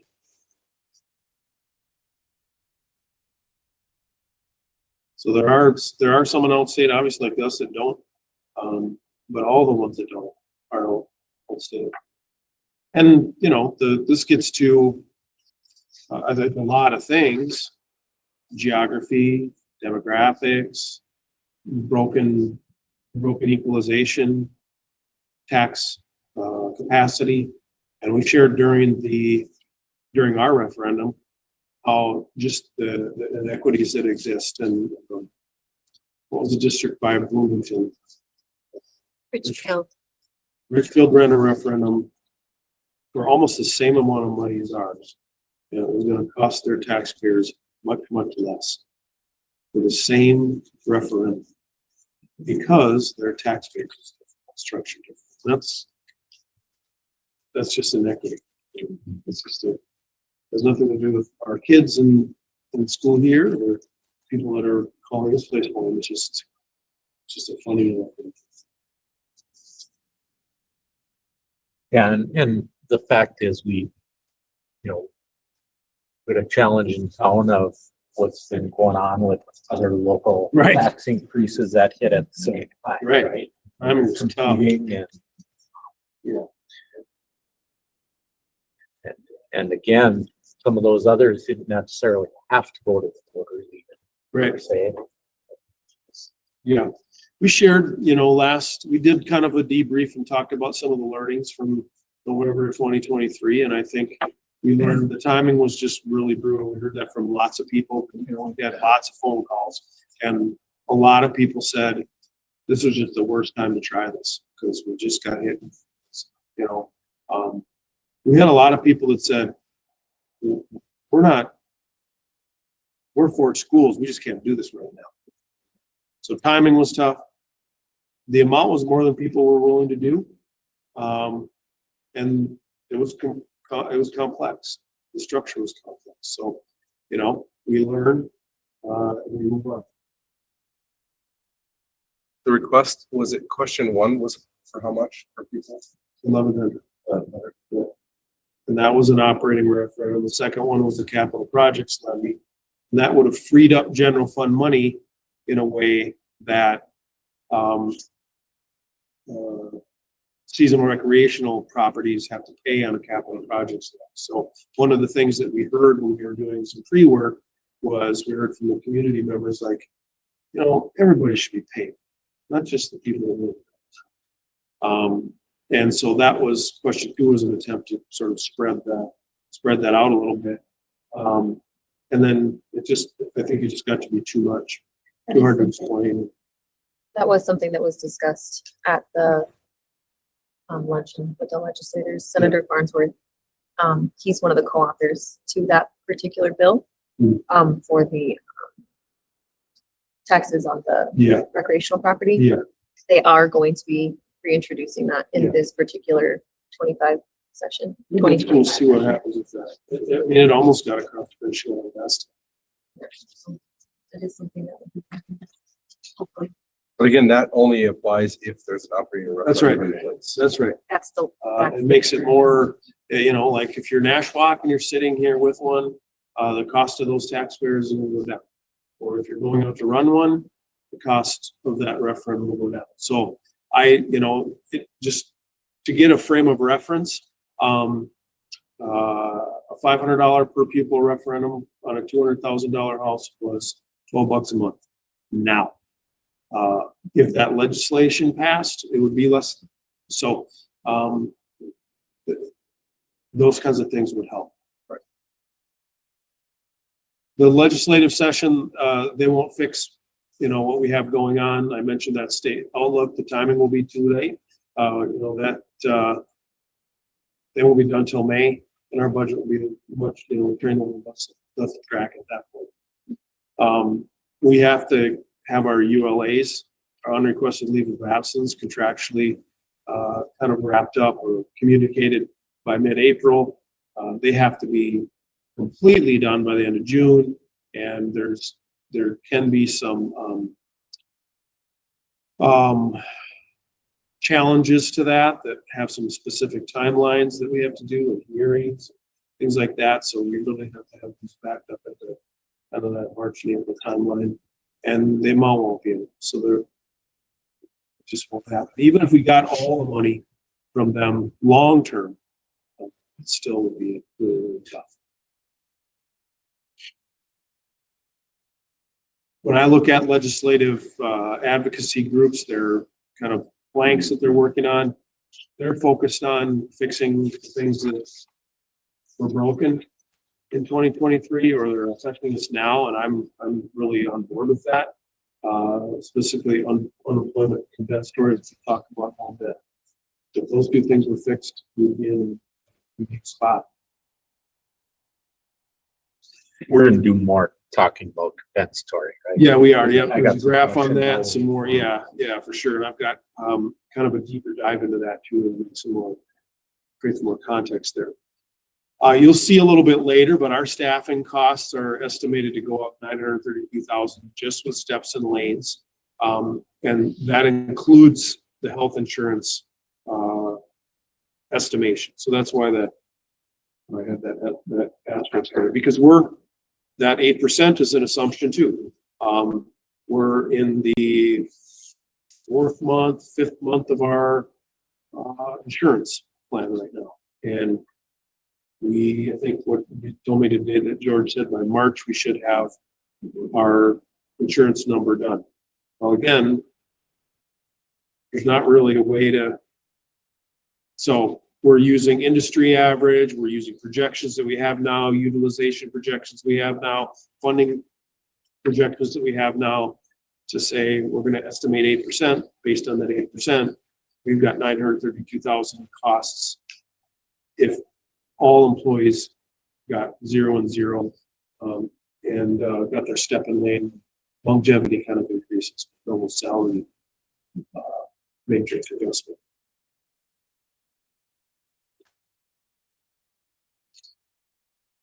Federal revenue is expected to be flat. The House is really coming after title big time. The Senate is more or less saying, let's just freeze it. But we don't know where that'll end up. Obviously, a lot of interesting things happening there. COVID funding we've talked about is gone. Here's a chart, Tom, on compensatory. So this shows like this historical piece, and it's really radical when you look at what's happened. And so if you rewind the clock back to fiscal 21 as sort of a look, and you go, okay, what was happening? COVID happened, fiscal 21, fiscal 22. Parents didn't have to fill out forms anymore. So what happened when parents didn't fill out forms? We got less forms. Our free or reduced went way, way, way down, which is what compensatory was based on. So the amount that we were eligible for and paid on compensatory went way, way, way down. And then for fiscal 24, they had to fill the forms out again because they had to pay for lunch again. And so, and we hustled on forms big time. So our compensatory went up $2 million, which again, going back to what we talked about earlier, when that blue bar got bigger in fiscal 24, it was $2 million of it was that. Continued to work hard on fiscal 25, and then the law changed in there to, I think, I go through this in here.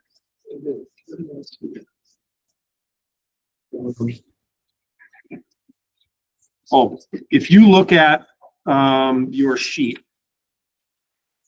the one that's stapled, and if you go on to the bottom where it says assumption 4A, it talks about the change in how compensatory funding is calculated. So it went from being based on your district's free or reduced percentage, which is calculated by taking all these forms that families fill out and turn in and calculating how many students would be eligible for free reduced lunch. I think the intent of the change was to make the process less cumbersome, which that's a noble intent. And my frustration has always been the government knows how much everybody makes. They fill out property tax or they fill out income taxes. So why do we make people fill out more forms? So in an attempt to simplify this process, they came up with a new formula that's based on students that are direct certified. And I listed the categories that results in direct certification. SNAP, food benefit program, MFIP, food distribution program on Indian reservation, foster care, Medicaid. Those things, those categories, if someone fits into one of those categories, they're determined to be direct certified. They automatically become eligible for free reduced lunch. So it went from something that the district was controlling could hustle on, I guess I would say, to get forms turned in. And we had over 90% of our forms being turned in, which is unheard of. I mean, we had one building that was at 99% of their parents filled out their form. When was That's that? unbelievable. When was that? The last 2 years. We had, and we had put some incentives in place, and the coming to the activity pass was like the golden ticket, and it was really, really working. And not everybody was eligible to fill out the form, obviously, but it created a habit for people to just like, oh, school's coming. And we were being, I don't want to say rewarded, we were just getting the money that we were entitled to. We're a loser in the new formula. And I think it's because we worked so hard in fiscal 24 and fiscal 25 to maximize that revenue. If we would have been collecting half of our forms and our number was $2.5 million, it'd be like, oh, we're going to go to 3.4, great for us. But we would have missed out on $3 million over a couple fiscal years because we weren't getting our forms. So there are some districts that are going to win here. We're going to lose based on all the estimates that we've seen so far, to the tune of 7.4 million. And I should say that this Not formula, 7.4 million, 740,000. Yeah. the state normally puts this calculation out in October. So this calculation for next year is based on our October enrollment. So these are all, so in 25, we schools, teachers work their butts off to get those forms for the next year's revenue.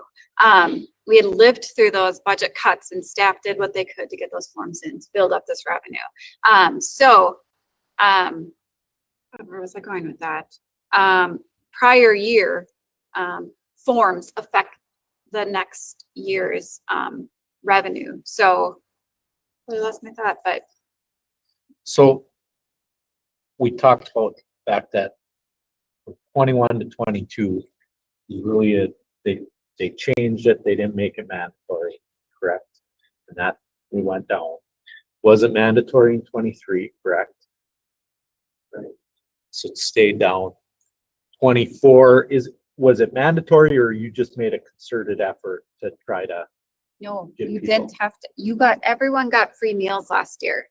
Okay. So in 23, we collected the forms to get the money for 24. And in 24, when meals were free, everyone ate for free. We still collected the forms to get the money for 25. And this Yep. just shows our parents' commitment to this district. But I guess what I'm asking is, so, okay, we expected it to jump up there, but it jumped up a good million beyond what it was historically before we had the forms. But the thing is, not everyone was here. So we didn't know what initiatives were in place. So the forms, we started during COVID when enrollment dropped, where people ate for free. And Right. the money we got in 21 was based on the forms collected in 20. We didn't know what happened in 20. Then it was free. So then why turn in forms? So then it was everyone, all hands on deck to get these forms in to build this revenue up. And this amount, this formula changed also. Well, that's what I was trying to get at. Yeah. So there was more than just the formula change in that period. No, it changed it for 26. It did not change Oh, yeah. prior to that, but each year that formula, the amount, the basis of it is 0.88% of the basic formula amount. So, but the formula changed so that if you have a higher concentration, you get more money in 26. So, but you don't get credit for all those students that hand in those paper forms. So, I mean, it's kind of like a double whammy. All right, Tom, it seems like the question you're asking is the difference between what we received in fiscal 24 so much bigger than fiscal 20 just because we collected way more forms, or was there something else going on? Exactly. Because here again, we know that, we know that downtick was because forms just weren't collected, right? We weren't getting. Well, the natural explanation is you would expect that number to come when you get that participation and start demanding it. The natural spot you come back to was where you were before that, right? We went significantly above that. So what else happened? I guess? Wasn't Is it that people? that high before. It wasn't that high before, but there was a law change for fiscal year 25. There's all these little caveats, sorry. They held harmless schools because of, what was it, Matt? There was a hold harmless for something. But it did not really affect us because we collected the forms. The amount of money, the amount of more money we collected was significantly changed by the efforts to get more forms. That was like the biggest variable. Yeah. Yeah. But even still, it's more than you would have thought that would even be, I think. Yeah, I mean, you'd think, yeah, I mean, Because, I would have expected it to return back to somewhere, that 2 million, not the 3.5, or 3.8. So now the 3.4 is based on all these assumptions here. that's the categories. Those Yeah. categories. Yeah. And so Sharon met with the county today because that's where these programs sort of kind of come out of, right? And so I think we're all trying to figure out, like, is there any way to improve that? We know, I mean, the thing that it's frustrating to me is we don't have a community that has more money now than it did before. There are just as many kids in these programs as there were before. So there wasn't some big demographic change that resulted. Well, that's what I was trying to ask. Is there a demographic portion of this that we're missing? Well, I don't think, well, it's possible that there is, right? It's possible that there are students that are in families that are eligible that aren't somehow, so that's why we're having these conversations. But I really believe the majority of it is the fact that we were collecting a much higher percentage of compensatory funding that was due to us because we had a higher rate of return on our forms. If you were a district that was collecting 60% of your forms or 50% of your forms, so your free reduced number was way underrepresented, you're going to come out a winner in this new formula, and you're going to think, oh, great for us. And that is happening. There are districts whose number is going up because the pot of money that the state gives out is fixed.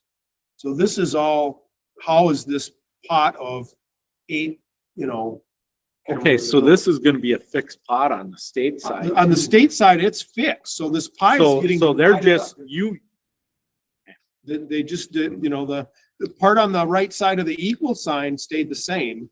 And it's the not formula a changed. per student No, basis. no.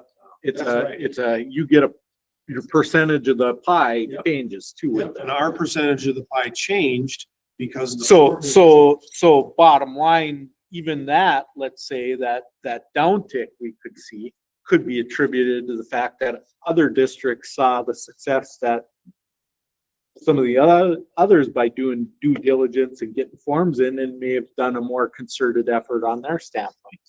Except Well- it doesn't really matter anymore. Okay. No, and the number of thing, Forms, Not for compensatory.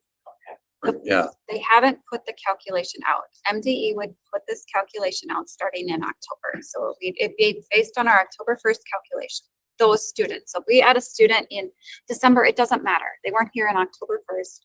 They don't count towards this. They haven't put the calculation out for the entire state yet because there's a bit of controversy around this because so many districts are affected by this. So they've kept promising it each month and we still don't have it because it's such a big deal. The winners, the losers. So There's some I hope keep there'll it- be a hold harmless at the legislature. I mean, for January, right? Correct. And we were supposed to have stuff on October from the state and they pushed you off that 5 months here. or Yeah, whatever. we still don't have it. Well, and I mean, I think they Going on. didn't put it out in October because they didn't want it to have political ramifications. Yeah. That's why they didn't push it Election. out in October. Okay, Um, but we're well past that. again. That's that. And I think part of it, I think a big part of it, like Sarah was getting at, this formula is broken. Like it doesn't work. Well, it doesn't work for a lot of districts. Some of them, like I said, there are districts that are going, sweet, we're gonna get more money compensatory next year. And so what what I think the key is here, the advocacy is about, there needs to be a hold harmless until you figure this out. I'm not proposing that we stick with free reduced lunch forms as the best measurement, but clearly this isn't the best way to do it. So until you figure out a better way to do it, let's not create havoc here. And let's fix that fast, soon. Because fixing this in May or June, not June, fixing it in May at the end of the session, the ship's left the dock at that. People could be without jobs because of that. And not just here. I mean, I was talking to the super from Bemidji last week. They're in the same spot. And he's having the same conversations we are there. So this is kind of a sore spot. And you can tell it's funny in a room where you get a few soups that are agitated about all this, and then you have a few that stay very quiet. Yeah, you know, they're on the right side. I'm not, they're coming out okay on it. So this is really big, because, this is factoring into the number we're gonna eventually need to reduce. If this would have been zero change, we would be reducing $740,000 less. That's what this means in real time. And I assume that we haven't pushed, like if the state says, okay, just kidding, we're gonna stick with those forms. Now the year is half over. And so are we not pushing the forms like we have in the past? We pushed them. We And still did, even though this is, most districts, this was a surprise. Like, I remember reading something about this. And the initial calculation that came out, they estimated every district in the state of Minnesota for the next 2 years, like what would you be? Ours showed a 3% decrease. That's all ours was gonna go down by 3%. And this is what we ended up with. So most districts collected the forms, the paper forms. The paper forms are beneficial to us. We get E-rate money for technology based I'm sorry, what? E-rate. E-rate is, we get a percentage of our, it's our Paul Bunyan bill. It's our, Internet and- yeah. With the Federal Telecommunications Act, they basically, years ago, if you look on your telephone bill, there is a tax that you're paying on your telecommunications bill that goes to E-rate, and some of that money goes to schools. Schools and libraries, and it's Schools based and on libraries, yeah. our poverty rate. So the higher our poverty rate, the more money we get. And this number goes towards our poverty rate. So it's important to collect those forms still. And so the form collection, just if I can ask this question, the form question, or the, people that, is it beneficial for us to collect the volume of forms or the forms that apply? You know what I'm saying? Yeah. Like, there are people that it probably doesn't matter. Right. Right. But does it still help us a great deal to get those forms? I mean, what it does is it normalizes it. So if that everyone it's- turns it in, and yeah, Okay. it doesn't Yeah. benefit us if nobody qualifies, but it says, okay, student A, student B, student D, everyone turned it in. Sure. Turn yours in. Like, this is a group effort. It's just part of what we do around here. Yeah, get your sports pass, you know. Sure. The interesting thing about the sports pass too, I remember you mentioning once, and I don't know, hopefully it's still true. There was a concern that those sports passes would decrease the gate revenue, and it hasn't. Mhm. So, The kids are bringing their parents. I mean, it's kind of- Yeah, my kid's playing Something. a hockey game by herself. She'll run crazy, so I have to. So there's a cost right there. There we go. So there's compensatory revenue. Taking a look historically at reductions, you can see, you know, the amount of money, the amount of FTEs associated with those, and the totals in the bottom right. These are the totals for that fiscal year. So if it says fiscal 23, those are the reductions that were made for fiscal 23, not in fiscal. So over 9 million, over 80 FTEs. I mentioned this in here, you know, what happens when teachers, obviously, when you reduce their higher class sizes, fewer opportunities, principals, slower response times. Their primary job is to be instructional leaders, and that's a place where they have to really limit themselves. You kind of see these, obviously, longer ride times when you have buses, Less routes. less routes. As far as a timeline, this is what I've mapped out. It's subject to change based on things that happen. I think if we learn something new,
unless there's a real effort to get those done early, which we did last time too.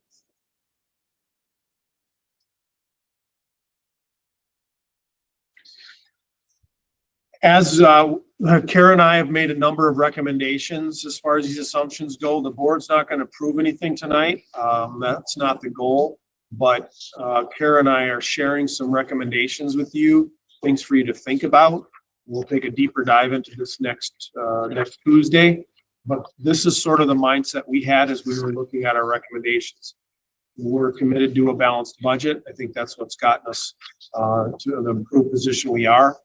To use actual data and actual knowns when we have them, to make assumptions that are conservative but realistic. Again, we've always, I think, been trying to be on the conservative side of things so that if we have surprises, they're to our benefit, not to our detriment.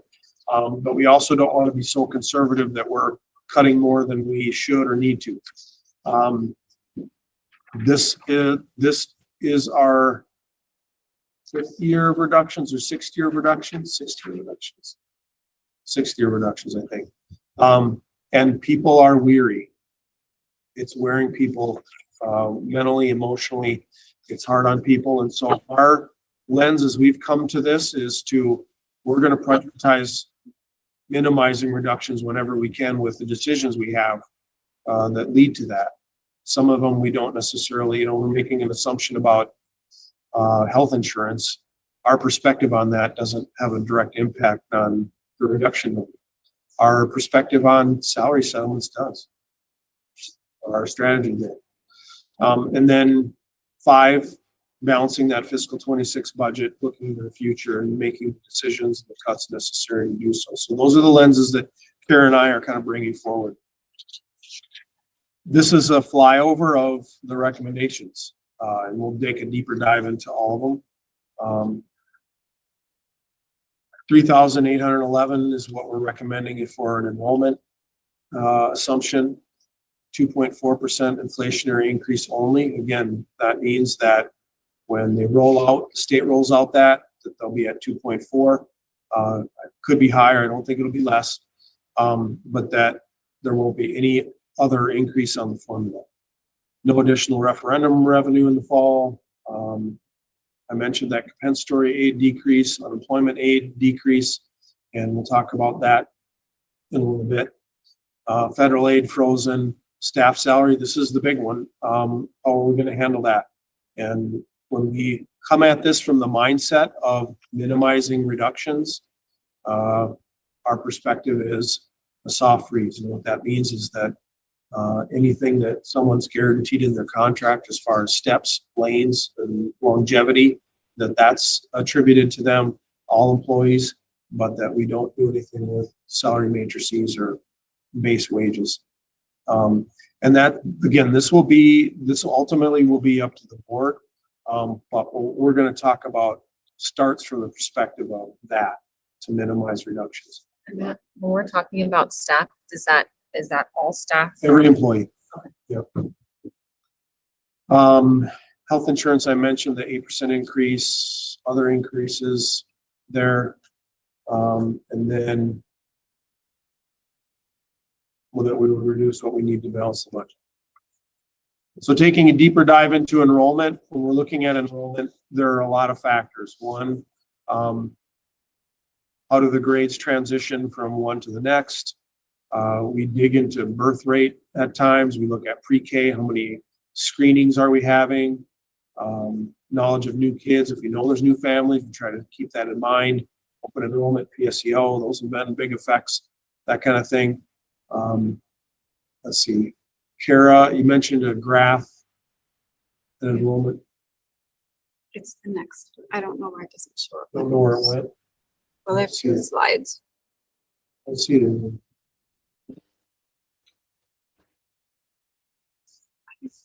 know where it went.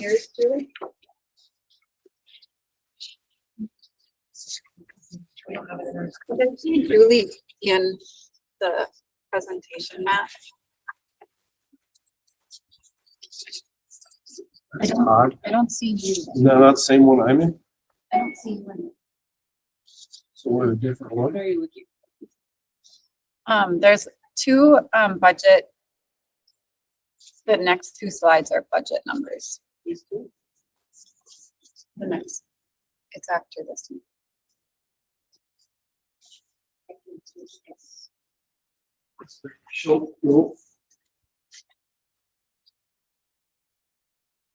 That looks like the same one I have. Oh, I wonder, mine has been like loaded for a long time. So I So we wonder, rushed to update. yeah, that's what happened. I just looked at it. Just so I could see it. Let's try this.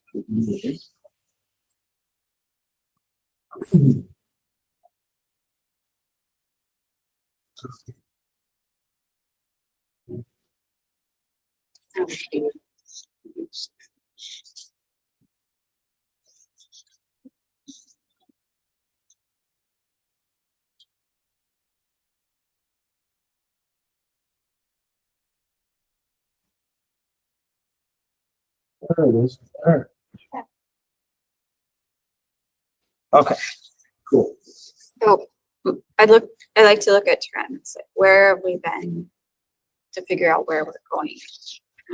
That sometimes works. And the point of the lines is to watch a grade. In 2016, our kindergarten class, how does it change as it progresses down to the 10th grade next year of estimated 275 kids. But looking at our attrition in each of the grades as we go is part of our enrollment estimates. We also, that kindergarten class coming in plays a huge part of our overall enrollment. And you can see what's happened to our kindergarten class, 23, 25, very low. Probably the lowest up there now. We like Matt said, we do have two new non-publics, and one of the non-publics opened an additional kindergarten classroom. So we lose students to that. Also the online option. We border 11 school districts. Grand Rapids does. It's that large. We border 11. So we get open enrollment in and out. We are normally an open enrollment winner. Kindergarten is not normally one of the biggest classes for open enrollment, but it's a part of it. So overall, we're estimating 3,811 kids. But you can see the first column's early childhood, and the second column's voluntary pre-K. And in fiscal year 24, the legislature opened up several additional VPK seats.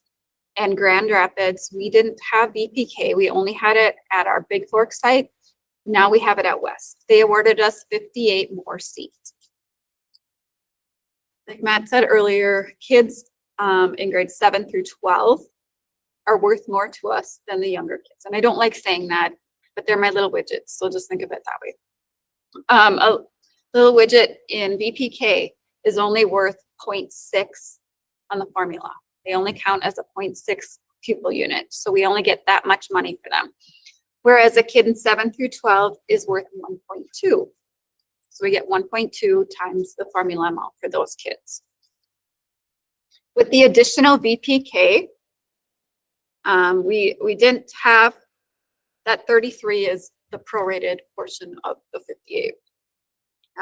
Even with those, our enrollment is going to go down. And in 2026, based on the attrition, it'll go down again.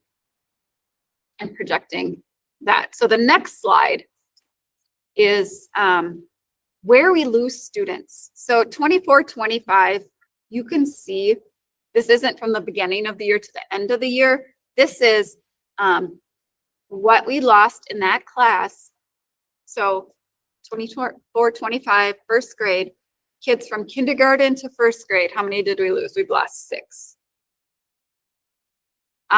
If you look at the higher grades, this is, a little bit different. Grades 7 through 12, we have lost, quite a few from, you know, moving from seventh grade to eighth grade to ninth grade. Quite a bit.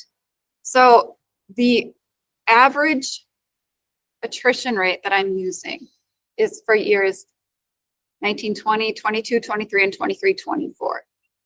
Years 2021 and 2022, you can see our net change between those 2 years was a +7, but that was COVID. And I could include it in my equation, but those 2 years were just very abnormal. So I don't. So the average change from year to year is another equation that I look at when I'm coming up with what our enrollment is. The nice thing is, and you can see in grade seven, we do get quite a few students, and that's because kids from St. Joe's are coming over to Rapids. Again, something happened this year, and I think a lot of it is our expanded private schools and online. But this is where we're at right now, the changes for 24, 25. So this is how we look at enrollment. We look at enrollment every month. We get reports every week on our enrollment that changes, and I see every single change that comes through in an email. So we know what's happening, and this year it's just been kind of a sad story. When we do lose students for whatever reason, do we do any sort of exit interview or something to understand where they go so we can know that? I don't know if it's done at a school level. At central enrollment, we do not. Normally that's initiated at the schools. So, I mean, that's definitely something we could do. I do see every reason why, like if the student's moving to a different state, or if they're going to open enroll, or if they're going to an online school, or if they're going homeschool, or if they just haven't shown up for 15 days, we drop. And then it's, at a certain age, they can do that. So we have it at that level, at the Yes. district level. Mhm. Right.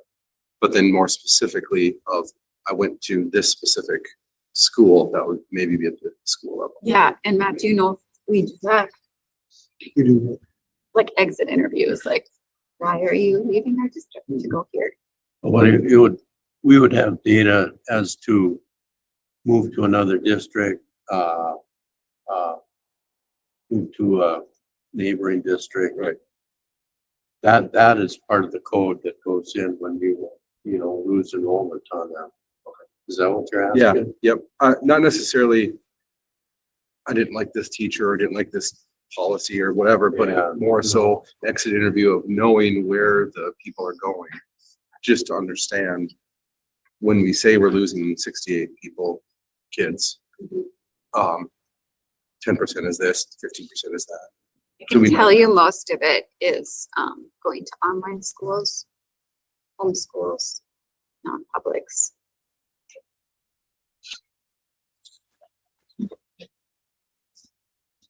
Did this And- answer? Well, no, this helped a lot, right? And when you say most, can you throw a rough percentage, which I'd probably say like 60% leave for that reason. We should have, Linda right now, our Mars person, is working on some data that shows, online student by grade. So we can, as far as working through that decision about an online school.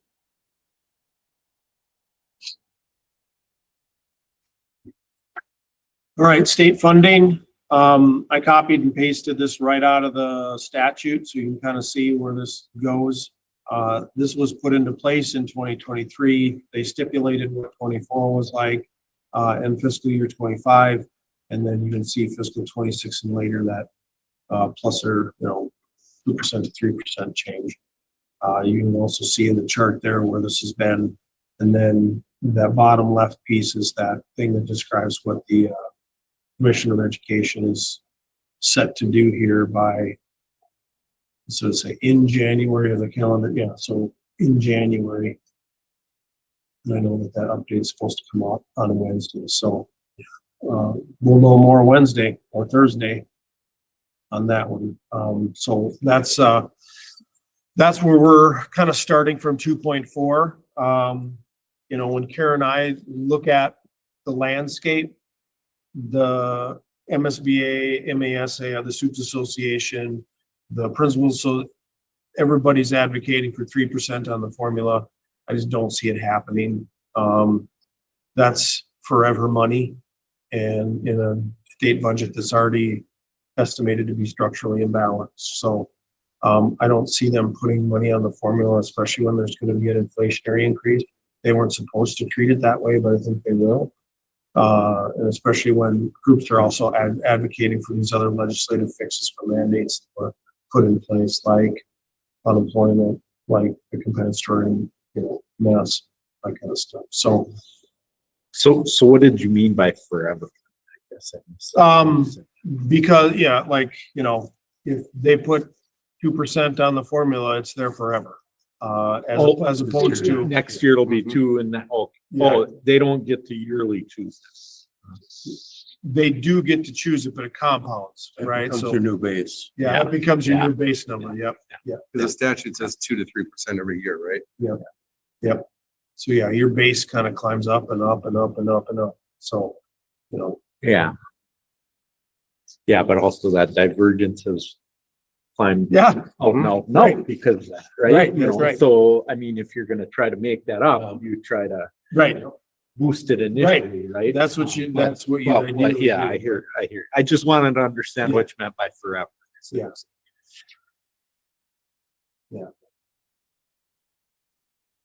So Kara and I's recommendation, and again, for the board to consider, is that for our baseline work, baseline look at fiscal 26, we only include that inflationary 2.4% or eventually whatever it ends up being.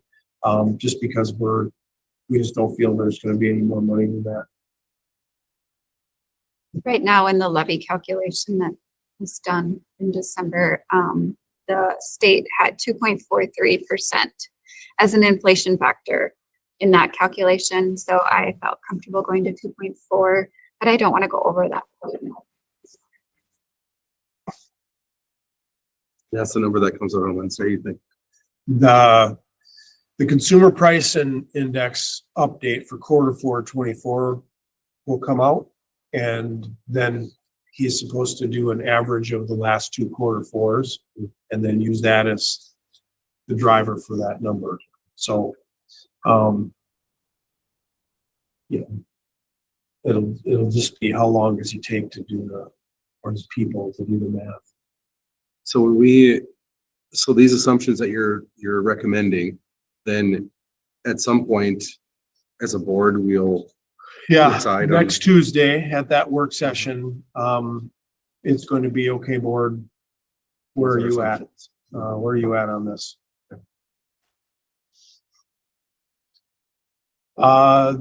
Assumption number 3, and this is where you can kind of follow along on that stapled sheet if you want. There's some background there too for you to refer to later.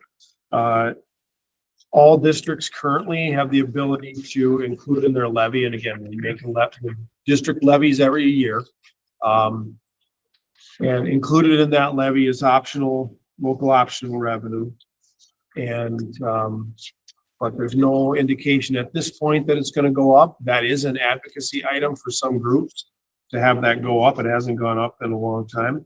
The purpose of it originally was to close the gap that we were talking about tonight between the districts that have referendums and the districts that are unable to pass them. So there are groups advocating that goes up to like 975 or 974 or something like that. But again, the legislature's been pretty resistant about increasing taxes, and so it feels like a tough sled there. So our recommendation is that we're not assuming any referendum revenue for K-26. The board hasn't had any discussion about anything otherwise. Some other state aids, we talked about the compensatory revenue already. Our estimates right now show a decrease of 740. Recommendation 4B, this is the other one that's really a challenge and frustrating for us, for people in schools. And we go into that a little bit more deeply on page 2 of that stapled sheet. But again, in that 23 legislative year, the legislature changed the exception or exemption of 9-month employees and unemployment so that those employees qualified for unemployment. They did not fund it permanently. They put $135 million in a fund and essentially said when it runs out, it runs out. And it lasted through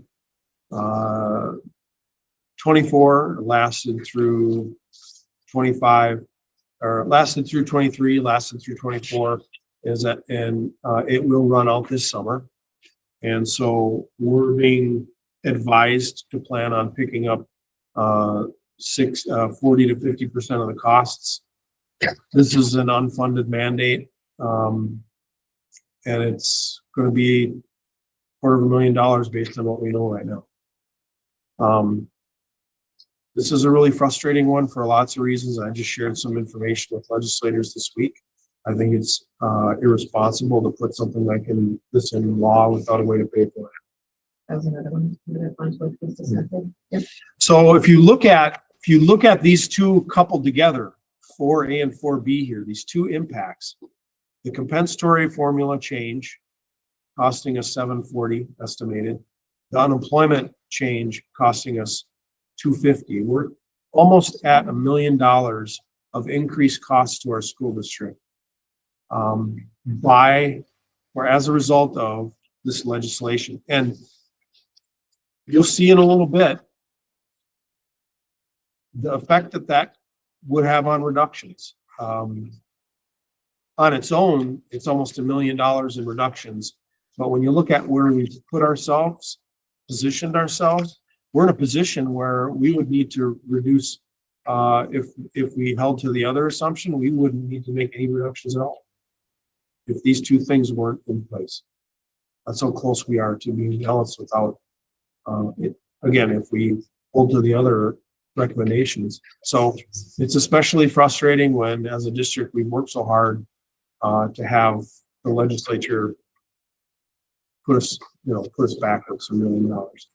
I have a couple of questions. The first one is the unemployment for the 9-month employees, that's non-licensed employees, Right, meaning so that's like non-teachers. paraprofessionals, secretaries, custodians, that might be 9-month. I don't know if we have any. Bus drivers, Bus drivers, yep.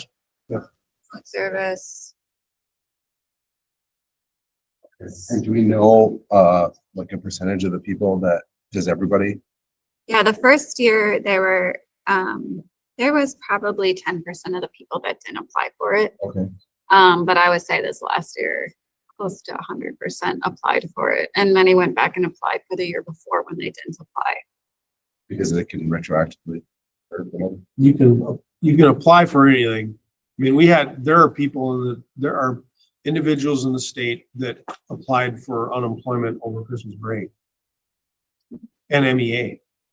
You can. And That's how unemployment right, works. Yeah. right. You can apply for whatever. And on the call I was on last week, they indicated that some of those claims were paid, but not all of them, or was inconsistently applied. And, the Gary Lee from MSBA was like, under no circumstances should that be that.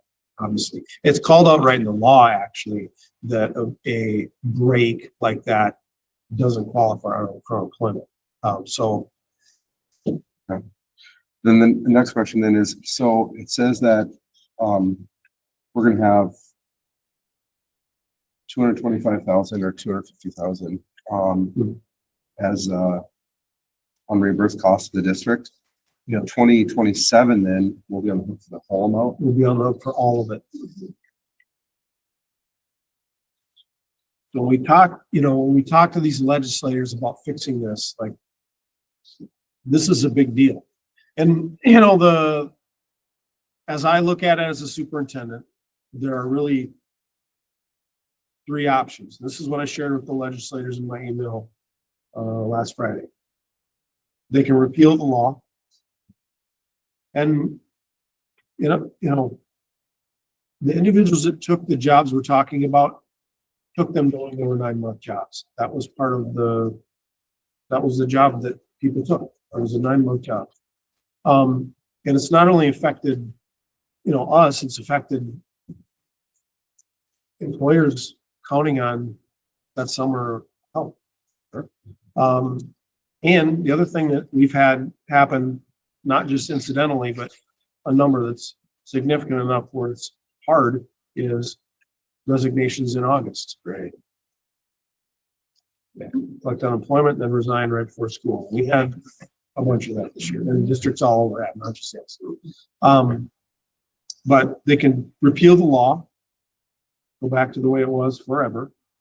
We can levy for unemployment. So if we, terminate someone or put somebody on unrequested leave, cut their job, and they qualify for unemployment, we can levy for that cost. Now, somebody's paying for it, right? Our local taxpayers are paying for that. But it's not coming out of the funding that we would be using right now to pay for kids in classrooms. Okay, so, but that would be option 2, to treat it like all the other unemployment. And the third would be to fund it. And where that money comes from, I don't know. I know there are some legislators that are looking at free meals and going, maybe that wasn't such a good idea to give everybody free meals, because there's money there. That is state money. And I don't know how that would compare to what they're spending on, or we're going to be spending on unemployment, but 3's tough because the long-term outlook is structural imbalance. And so are they going to want to commit to funding unemployment costs forever? So it'll be interesting to see what they do. They do have some surplus right now, and I could see them going, I could use some of that one-time money and put some more money in that bucket that's about empty, and that just delays the problem. We'll still be having the same conversation in a couple of years. The difficult part about letting us levy, which, that would be, I just want somebody to pay for it if it's a benefit. Charter schools, ISD, collaboratives, they don't have any way to levy for it. So then they will be coming to their member districts. In charter schools, I have no idea how they would fund it. So everyone's susceptible to this. So, because they can't levy. We would have to get permission to levy for that, right? I already levy for regular unemployment. But not the, I can't for that. Yeah. Yeah. So we would have to. Yeah, get they would have to change permission. Yeah. Permission from, And the law would have to change. Yeah. And so, there's been a lot of talk about unfunded mandates and things like that. And, people can get too worked up about arguing about how many there is.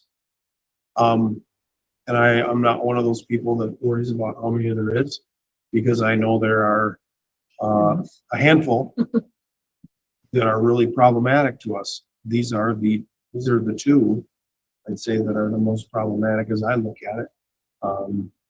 Because these are long-term and big numbers. so just so I can completely understand and make sure this is on the record. We hire somebody for 9 months for a 9-month job. Yep. And then they file unemployment for the 3 months. And That's we are right. on the hook. That's correct. Yep. And as of next summer, it will be we'll be on the hook for all of it. And based on unemployment, they're supposed to be looking for a job, correct? I mean, Yes. that's the terms of unemployment, which just blows me away. Yeah, so Yep. how do they get to, how does that get to be?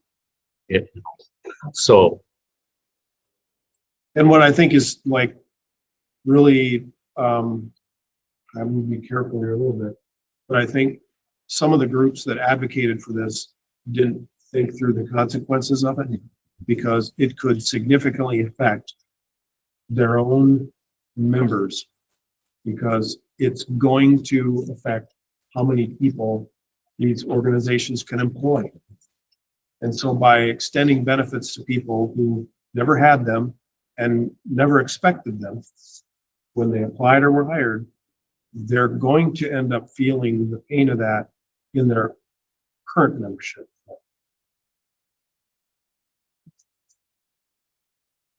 When you start looking at these numbers and in terms of people, okay, again, Kara talked about earlier, 82 cents of every dollar we spend is on salary and benefits, on people. And that number's gotten bigger because the other side of that's gotten smaller. You know, we can only cut, so many light bulbs or so many whatevers, right? You start looking at these numbers and thinking about how many people fit into that 225. There's, there's faces and names there when you start making reductions. And most of what you have to reduce to people.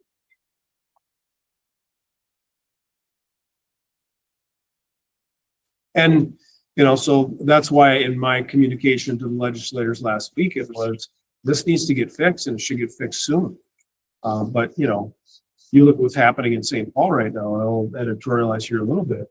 They're so busy fighting about who's going to show up and who's going to vote for, who's going to be appointed to the chair of these committees, that they're not even at all worried about getting work done in the meeting.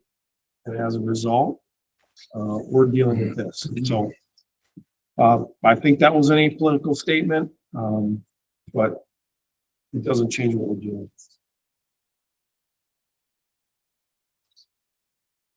Four is pretty straightforward. We'll apply, whatever else we know about state aids and costs that we're aware of. You can see some of the ones Kara listed or came up, reminded us of in this document. READ Act, that was a mandate. Good, bad, or otherwise, created new requirements. There's some funding, it's one-time money, long-term requirements. Energy transition aid is very interesting. That has to do with, MP&L. I'm showing my age a little bit by saying that. Minnesota Power and that transition. The rest of the funds there, the difference between that 418 and 100 will go to debt service, so it's not like that will affect, people, classrooms, that type of thing. And then that slowly goes to zero over time. 5, federal aid. This is a chart I was talking about earlier with the House and the Senate. The House is really looking to make some cuts out of Title I, Title II, Title III. These are programs to support children. Title I is a program that supports children that are behind, especially in reading, math. The Senate is kind of holding steady on all these. We'll see what happens. But our recommendation is that we don't vote for any kind of an increase here. This is similar to what the appropriation proposal or the spirit of the appropriation proposal in the past.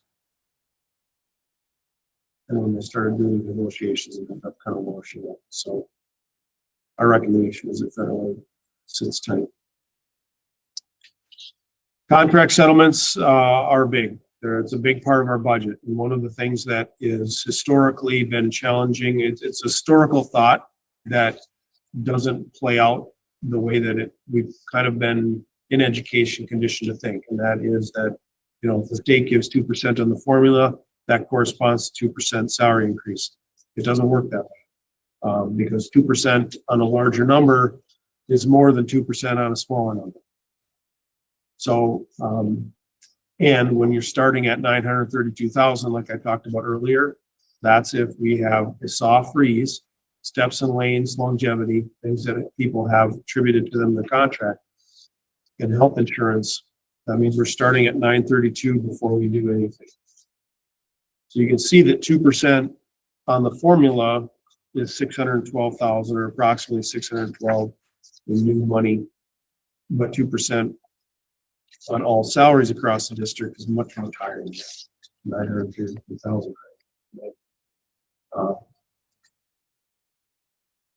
So that means that if we're talking about assumptions, reductions, balancing the budget, if we look at some examples here, and these are some rounded numbers, of course, a soft freeze would result in a reduction target based on the rest of the assumptions of between 950 and $1 million. to balance the budget based on the rest of the assumptions. So if what Kara and I laid out there, the board said, yep, we're in agreement with that, and we have a soft freeze, we'll need to reduce between 950 and $1 million. Again, remember, 900,000+ of that is unemployment and compensatory. Without those, we're just about washed out. We're about even. So it's really frustrating more than ever that those kinds of things affected us. A 2% increase in salaries, on the other hand, if we add, add in there, all of a sudden, we're talking about a much, much larger reduction to balance the budget. And, I'm using the term soft freeze. That's not a simple thing. It's complicated. There are consequences to that. It's not easy. I've been at the negotiating table and that's where we were. It's really hard because I'll just say it, as a superintendent, I am asking people to do more than they've ever been asked to do before. They're doing 1.2, 1.3 people's jobs.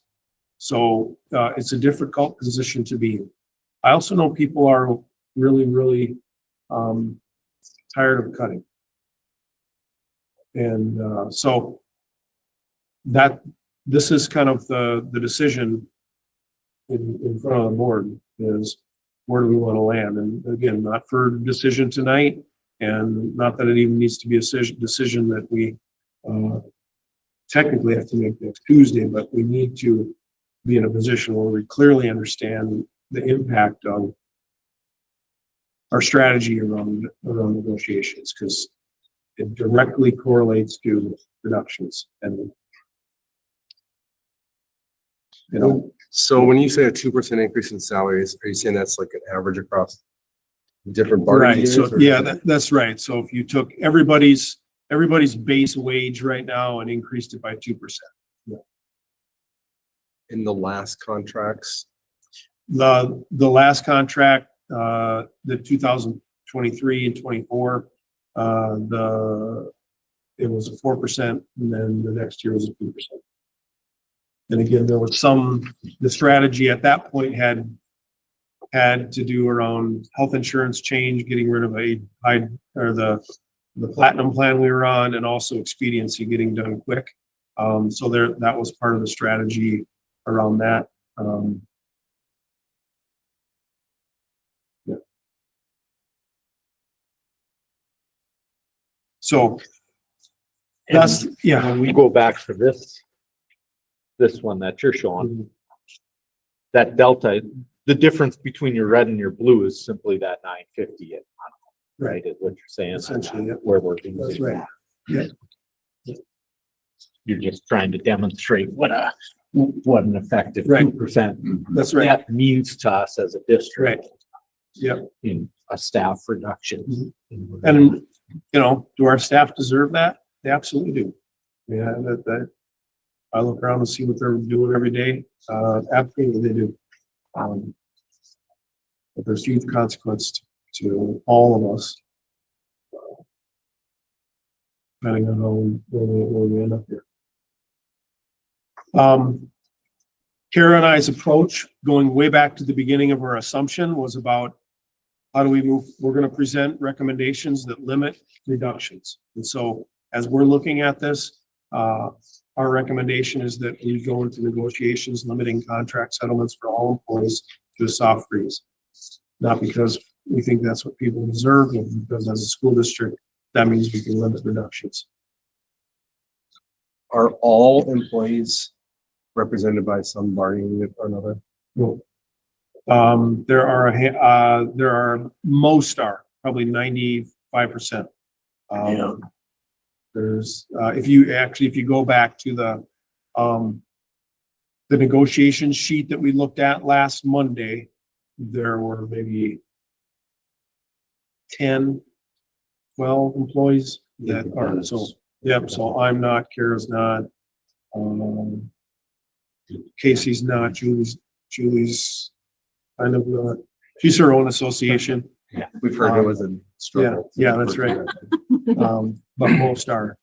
So if for those people, that would be separate outside of this, or you know what I'm saying? Because they're not My expectation is they would all do the same thing. It's everybody The across. same. Yep, Board everybody. asking A for soft something. freeze means a soft freeze across. For everybody, yep. That's the, Kara, all those people that you just. and that's what happened. We went into negotiations last time. My request to all those people is that we settle first. To set the bar for where we're gonna end up. Sure. I appreciate that respect. If you're gonna ask for something, demonstrate. Mhm. Absolutely. Actually, a few of us we didn't get 4 and 2. I got zeros last time. Zero, yeah. But again, if you're gonna ask people to do tough things, then they're, in my opinion, as a leader, you better be willing to step up. So that's where we're at again, not because we think that's what people deserve, but because that's where we're at as a school district. And You know, unfortunately, that's kind of what's happened in the world in some ways, Right. too, you know, and not trying to. right. Yeah. Yeah. A few other things, the health insurance, we are self-insured. So that's something that's unique. And, you know, to be honest with you, it took me a bit to sort of get used to that. We have a fringe benefit committee that is composed of representatives from our bargaining groups as well as a few other people. They watch plan performance over the course of a year, monitor cost and utilization patterns. Also, that group's done a really good, a really, really good and hard job over the last few years. That's the group that worked hard on coming up with this high deductible health plan that we shifted to. It wasn't a popular shift for most employees. That came, through a lot of hard work from this committee. We've had 2 years that were really, I'd say, not great baselines. The first year was the first year of a high deductible plan, and everybody's like, "Well, is this gonna go? Do I have enough money in my interest?" So we saw, I think, non-normal spending patterns or utilization patterns. And then this year, we have a shortened plan year because we wanted to get onto a plan year that was more aligned with our fiscal year, so that we're coming in budget season, having a better handle on what our projection is gonna be, rather than not knowing until September. To project. Right. Right. Makes. So, at this point, I mentioned earlier, the best information we have has our increase going up about 8%. So that's what Kara and I are recommending, that we should know more definitively in March. This is the year actually too, where we are required to go through a bid process every 2 years. The Health Insurance Transparency Act requires us to do an RFP for providers. So we'll solicit bids, and then we'll get Blue Cross, we'll get health partners, we'll get people like Medica, Preferred One, and whoever else, PEEP, the Public Employees Insurance Pool, to throw their name in a hat and give us, a bid and that kind of thing. So, And so virtually all employees are under that same. yeah, we only offer one plan. And it's the one deductible health plan with the HSA attached through health partners. And when we started, this fund was also, the fund balance was below statute limit. So, we changed consultants, and, the committee, like Matt said, made very hard decisions, and we had to increase our insurance premiums by 25% the first year and 18%. Yeah. Or 18 and 25. It was horrible, absolutely horrible. So now we've gotten our fund balance up again to a better place where we have a little more fluctuation, or we can fluctuate a little bit, but it's been very difficult.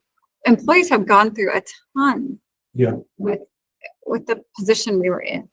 So, this is something they take very seriously. So the 8% is what our consultant said 7.563 or something like that is what he was telling his groups. I put it at 8%. So, hopefully in March it's lower than that. Our bids come in lower. We don't know. So our assumption is no. How this will play out, that fringe committee will, look at the data. They'll make a decision at that committee. But ultimately that increase percentage will come to the board for a decision. And, you know, the Fringe Committee, like I said, has done the hard work, made tough decisions so that when they came to the board, they were what needed to happen. But it's another place where employees have really stepped up. Yeah. And that, you know, when you're self-funded, I don't think, because it wasn't a place that the fund had been before, if there's not enough money to pay for health costs in a self-funded pool, if that reserve fund doesn't have enough money in it, it's gonna come out of the district's general fund to pay for healthcare costs. So I don't want to say that we were like right on the doorstep of that, but because our fund balance is below statutory levels for self-insured pools like ours, we were trending in the wrong direction. And had that committee not done what it needed to do, we for sure would have been there. And is there a third party insurance though for like high costs and or more permanent long-term type that'll fall out of the self-funded portion or something, We right? do have stop loss insurance. Yep, we do have that. Yep. So that's another thing that's good. A lot of people don't know about that. So that was another thing that our consultant brought in and said, you need to readdress your stop loss insurance here. Because, you know, whether it's your coverage or your cost, right? Long-term. That's right. Major event with your pool, you don't have a. Yeah. How big is your pool of people? Just over. Probably are between 850 and 1,000. Yeah, that's probably about the minimum you can get by with something like this on almost, isn't it? For You just, can have quite a bit less, but where we're very unique and where I don't want to say struggle is we have a lot of retirees on our pool. okay, So nearly every Okay. staff that's retired that was able to take our insurance has taken our insurance. So Okay. How long are they able to do that? till they pass away. Okay. Depends contractually. Depends, yep. Okay. Yeah, some Yeah, are- true. Most, Depends on, yeah, we've, their contract as at that point. Depends on their year of hire. Oh, year of hire. Okay. There's been a couple different sunsetting benefits over Okay. time. And what's the trend on that? Is it gonna get better or is that gonna? I mean, Probably not the people right- continue to get older and Well, yeah, I mean, move on. I mean, is the trend in the contract to be better as are they more lucrative contracts or older ones? for those people, or- Sunset. Yeah, the sunset. That's what you see. The Yeah. ones that sunset usually are the more Yep. beneficial to the end person and. So that was part of negotiations predating me even, eliminating some of those post-retiree health benefits. and we can levy for those expenses, if the contract has sunsetted that benefit. We have a trust right now that we issued bonds for many years ago. That trust will run out in the next couple of years, so those costs we will have to levy for. Okay. Our OPEB, our liability, Yeah. is probably like, round numbers again, $130 million.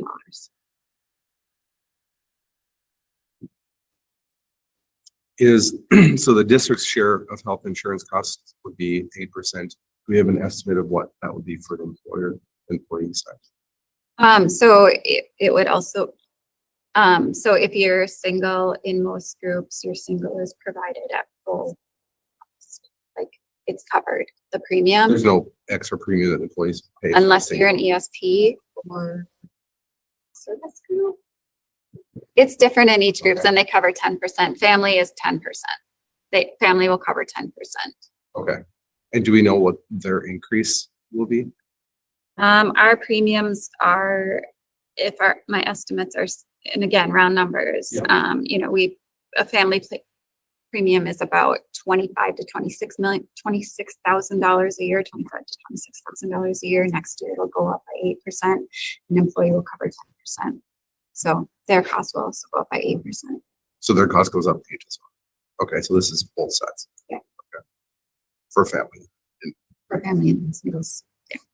Is the self-insurance model the right model for our district? So it's funny you asked that because I've asked that question a number of times to our consultant and, he's done analysis and said, right now, it's still, a solid model for the district, but it's something that I think we have to keep looking at. There are, the Education Minnesota is working on, the idea, the concept of a statewide, a mandatory statewide plan for school districts, which would be, a pretty significant step because that'd have 300,000 people. Yeah, yeah.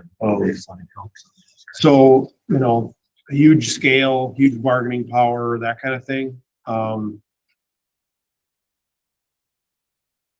The conversations I've had,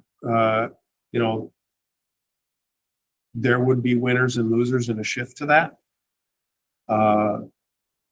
If you're a really healthy district, you're probably gonna be a loser in a shift like that. So how do you offset that? Probably some money. Where would that money come from? The state. State doesn't have any money, so this might not be the right time to do it. But I know they're working on that to see what those details might look like. And there's a model for it. I think it's called CGAP. Counties, cities, counties, government employees on it. It's a large state plan. In Minnesota. Yep. So there is a model to look at, and I think that's what they're modeling their plan after. I'm speaking out of school here a little bit. Angie, did I say anything that didn't sound right? No, that's all right. I think right now the groups are the Ed Minnesota, which represents teachers and paraprofessionals. Is that? And if they did that, then we'd have to segregate It's like that. You'd have to do it. I mean, that's. They'd have to. So Because- those two groups would fall out and then we'd be looking at. No, everybody has to go. I'd have to go. Oh, It's just Ed Minnesota is the one that's voting. okay, so, They're the ones okay, that are- okay, I probably okay. said that. I probably said Ed that. Minnesota is the parents and the teachers. They're the ones pushing for it. Exactly, but they're pushing for it over the whole umbrella of all of, All- That's right. That's right. This would be a state law. Yeah. What they're trying to. Right. State mandated insurance. okay. So big lift. Timing. Like you say, there's winners and losers in that. Huge lift, yeah. And they did try before when I was asking some questions. They have tried to, they've taken a run at this before.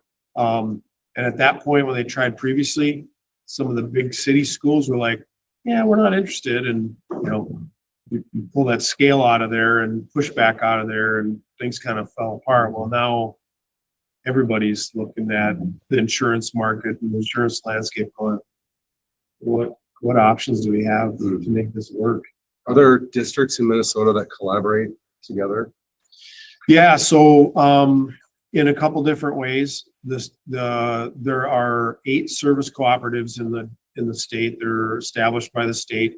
Those and ours, for instance, is the Northeast, kind of contains from here over the east.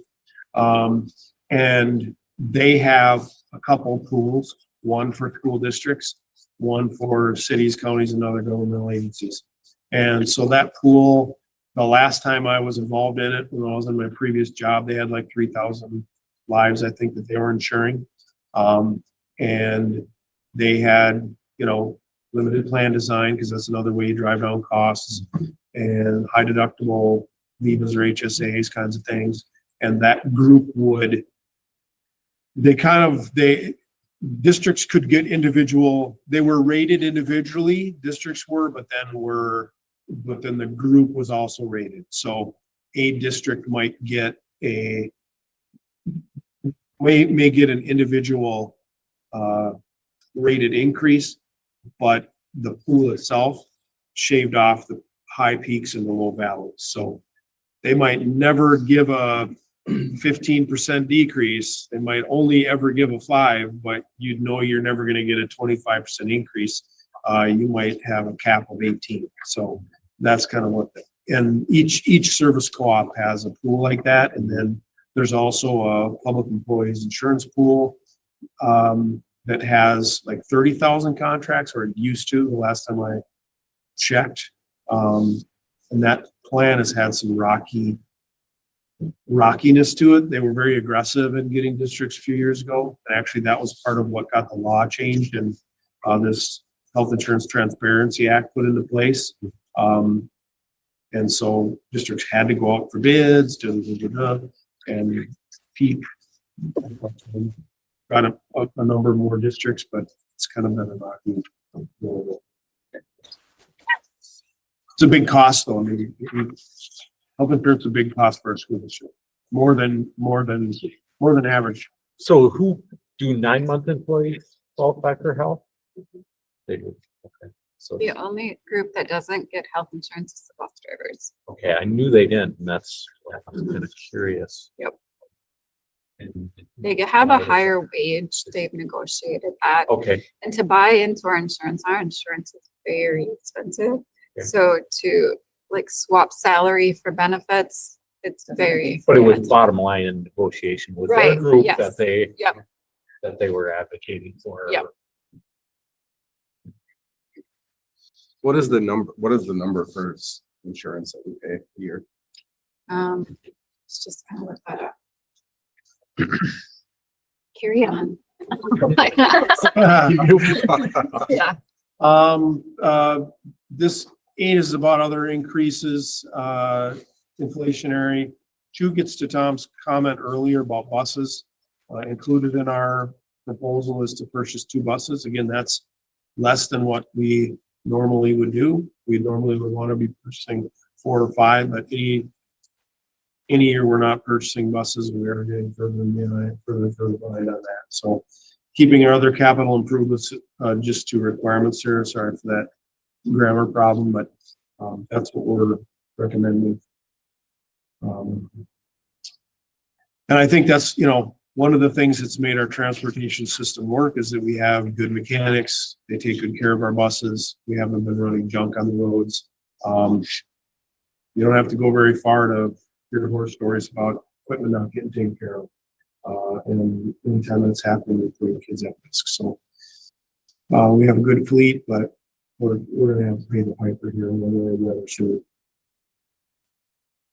As far as budget reductions, this is kind of how we've handled it in the past or thought about it.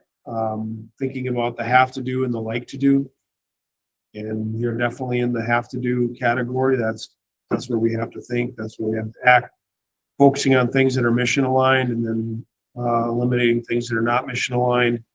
And then also what are those things that are crucial to long-term educational success and prioritizing those things. As opposed to things that might be good that we might like, but in terms of long-term success, not necessarily crucial to those things. I do have a handout for you in the interest of time. You can probably look this over at a different time, but it's a sheet that we put together previously, again, just to think about as not that we're going through on some kind of a checklist, but at least things to be mindful of as we're proposing and think about productions. How does it impact students, family, staff? How does it impact our long-term vision? Does it make it so we can't really execute on that?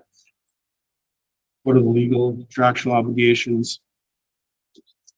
And what are those things, are the reductions that we could make that would negatively impact enrollment? I think there are, things maybe we've done recently that, I don't know that we realized the full impact of the reduction because of we saw some enrollment increase. yeah, that's a good point. I didn't even think of that last one, right? With open enrollment nowadays, all of a sudden. I mean, our school start times, we saved some money by changing school start times, no doubt.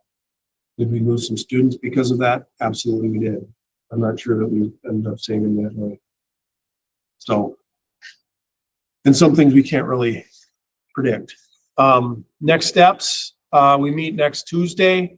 Like I said before, we'll kind of take a little bit more formal walk through these and get a handle on where the board's at. At that meeting, there'll be a resolution that we do every year, especially years where we're making reductions, but it's a pretty typical resolution that says, as a board, we're directing the administration to bring back cuts to us. Kara's in the fiscal 26 budget now. That'll get refined once we have a sense of where you'd like to go.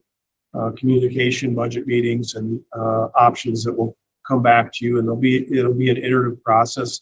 There'll be time for, group discussions, but also time for we can sit down with you individually or in small groups to go over those production options. What are the implications? What are things we're thinking about? Is it feedback? Things like that. Long term, Karen and I had a discussion about, let's talk about this as our goal, to be done cutting. That needs to be our goal. What do we need to do to be done cutting? And these are the 5 things we think we need to do to be done cutting. I think part of it too just goes for the well-being of the people working too, Yeah, right? The stress we're 100%. putting on them Right. Every year. saying, This, "Hey, this time of year is tough for people. Yeah, am I gonna have a job next fall? It's like, true. we talked about the personal factor of it. Well, that's a big part of the personal factor is telling them every year, well, we don't know. We don't have that cut. Yeah, it's a tough way to live. These are the 5 things that we feel we need to do to be able to, look our employees in the eye and say, you don't have to worry about your job next year, unless you're not doing it. Balance that budget, finish this year that way, keep that fund balance where we've worked so hard to get it, make good decisions for next year, do tough work around negotiations, and then we need to increase local revenue. And is it $1,100 a kid? No, it's not. But looking at that. How much, I think we need another thing in there too, is bottom line is we just, that information out there, right? That out to the public, out to our legislators, Yeah. so that they can understand the implications of these short-term solutions they're doing, right? And kind of getting in front of that before it happens, hopefully, instead of after, right? Right. Yeah, some of these things, I'm just like, why don't you talk to like somebody that might be affected by this? Like, maybe just, Well, and that's where we may need to be proactive on Right. it rather than them waiting for them to come to us, right? I think our employees, like you said, they need this, they deserve this. I think this needs to be our goal, our mindset, like, what do we need to be doing to not cut anymore? And it's not an unrealizable goal. Like, we'd be really close to that this year, with some key things happening, but we'd be pretty close to it this year. So we worked really hard to get where we're at. We just need a little bit hard to get us to that next spot. Well, and we just need to know we're even sustainable where we are too. Right. And, from a maintenance standpoint and the employee Right. burnout. Mark, that's the end of the slide deck. Ready for the tough questions? Yeah. Let's go. Just getting warmed up. Insurance costs are about 9.5 million. To the district. That's the different cost. So think about that in the context of, a $60 million budget. 10 and 6. Yeah. It's way more than the average school district. What do you think? Do you have an idea of the average? We do. We wouldn't have that here, but one of the things we did a couple of years ago was take a look at districts. Like one of the things that our finance committee did, I'll step back. They identified a list of, maybe 8 districts that are comparable to us, size, demographic, community, all state, regional center kind of. And so we were able to get some comparison data.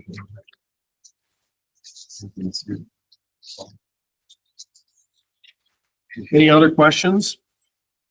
This isn't really budget related, but you kind of brought it up about fact that, you do the job or don't, and then you don't work here kind of a Yeah. situation. Do we have, any sort of,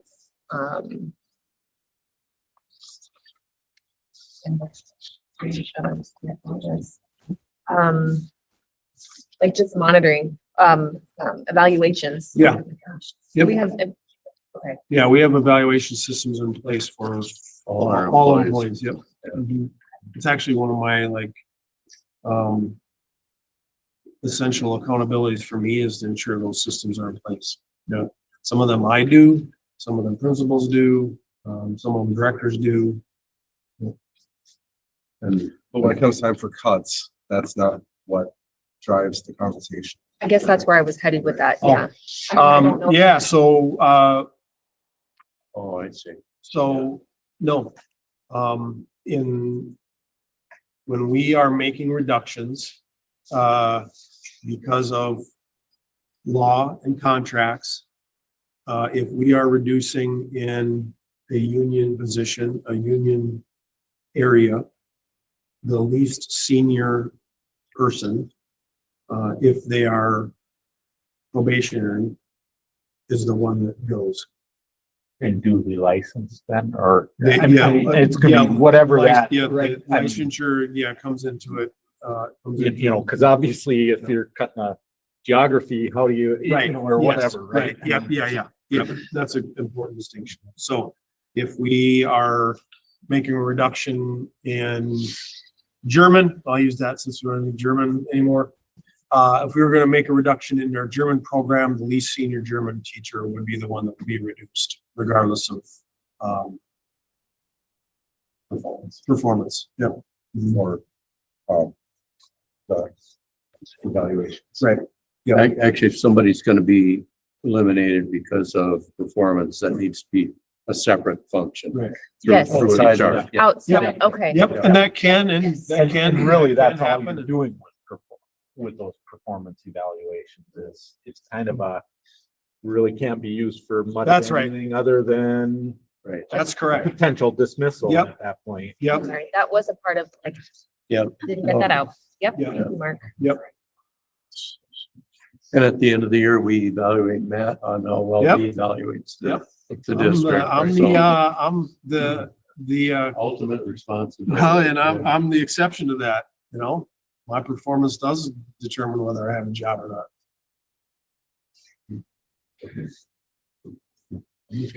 Well, and as does ours, because the voters decide. Yeah, to be exactly. honest, Yeah. too, Everybody's so. accountable to somebody. Yeah, That's how it works. Any other business? I think what's interesting or what's important is that this conversation is now in the public sphere. And obviously, I think people will be doing arm grabbing, things like that. And I think as we get into next week and we get more official with what our direction is and whatnot, I think we just have to be very transparent and very, I don't know, I think we, from an orientation standpoint, it'd be helpful to continue to hear tips and tricks of going into this cycle. Sure. For newbies of what, you know, going into negotiations, going into these cuts, going into planning for the future, just so that if you can help us avoid stepping into a mind trap. I guess the one thing I would say is Anything that has anything to do with negotiations. we're all individual board members, but it's the board that makes the decision, and be really, really careful about making a statement that represents the board, you know. And, you know, it's always easy to go into the listening mode, but as soon as you provide the feedback, you know, then you get into some challenging areas, you know. I mean, it's the same in every business, you know. And you have to be real careful around negotiations too. You know, we negotiate as a bargaining group, and they have a bargaining group, you know, and you don't want to get outside of that sphere. the other thing I'd say, and I mentioned this in the training, there will never be a more opportune time to try to split the board than right now.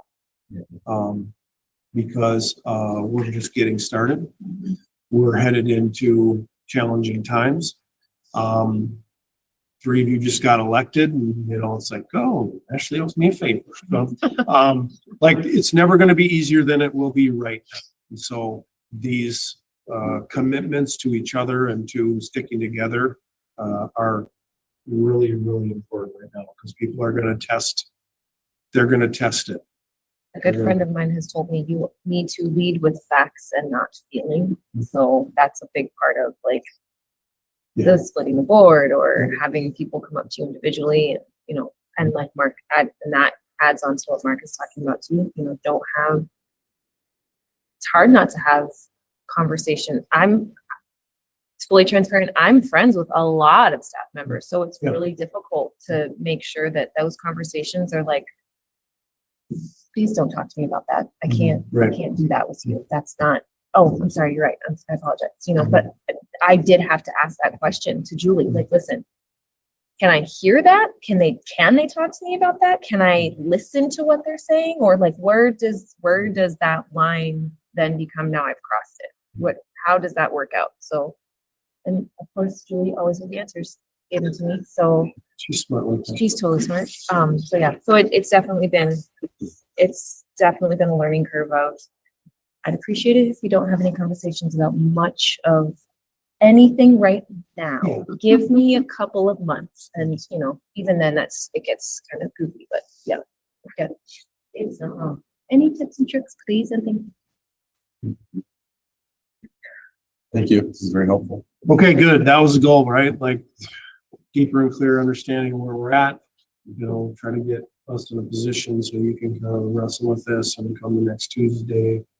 If your head around some things, if you have questions, you know, feel free to reach out, you know. Never hurts to defer those questions to Matt or Kara about finance, you know, and it's complex enough that you can kind of walk into a bad situation without knowing it. I think what you said when we were traveling around on Friday is important too, Matt, and that is the work that we do here is really hard work and it's really complicated and, you know, it's not a rosy picture, but who we do it for and being able to spend time in the schools like we did outside of it, encouraging and uplifting. And so, you know, wherever we have the opportunity, I would say Julie, continue to send those opportunities out to us whenever, because that's the part that, you know, balances the work that we do here. So true. Anything else? Workshop's adjourned. Okay, thank you, everybody. We'll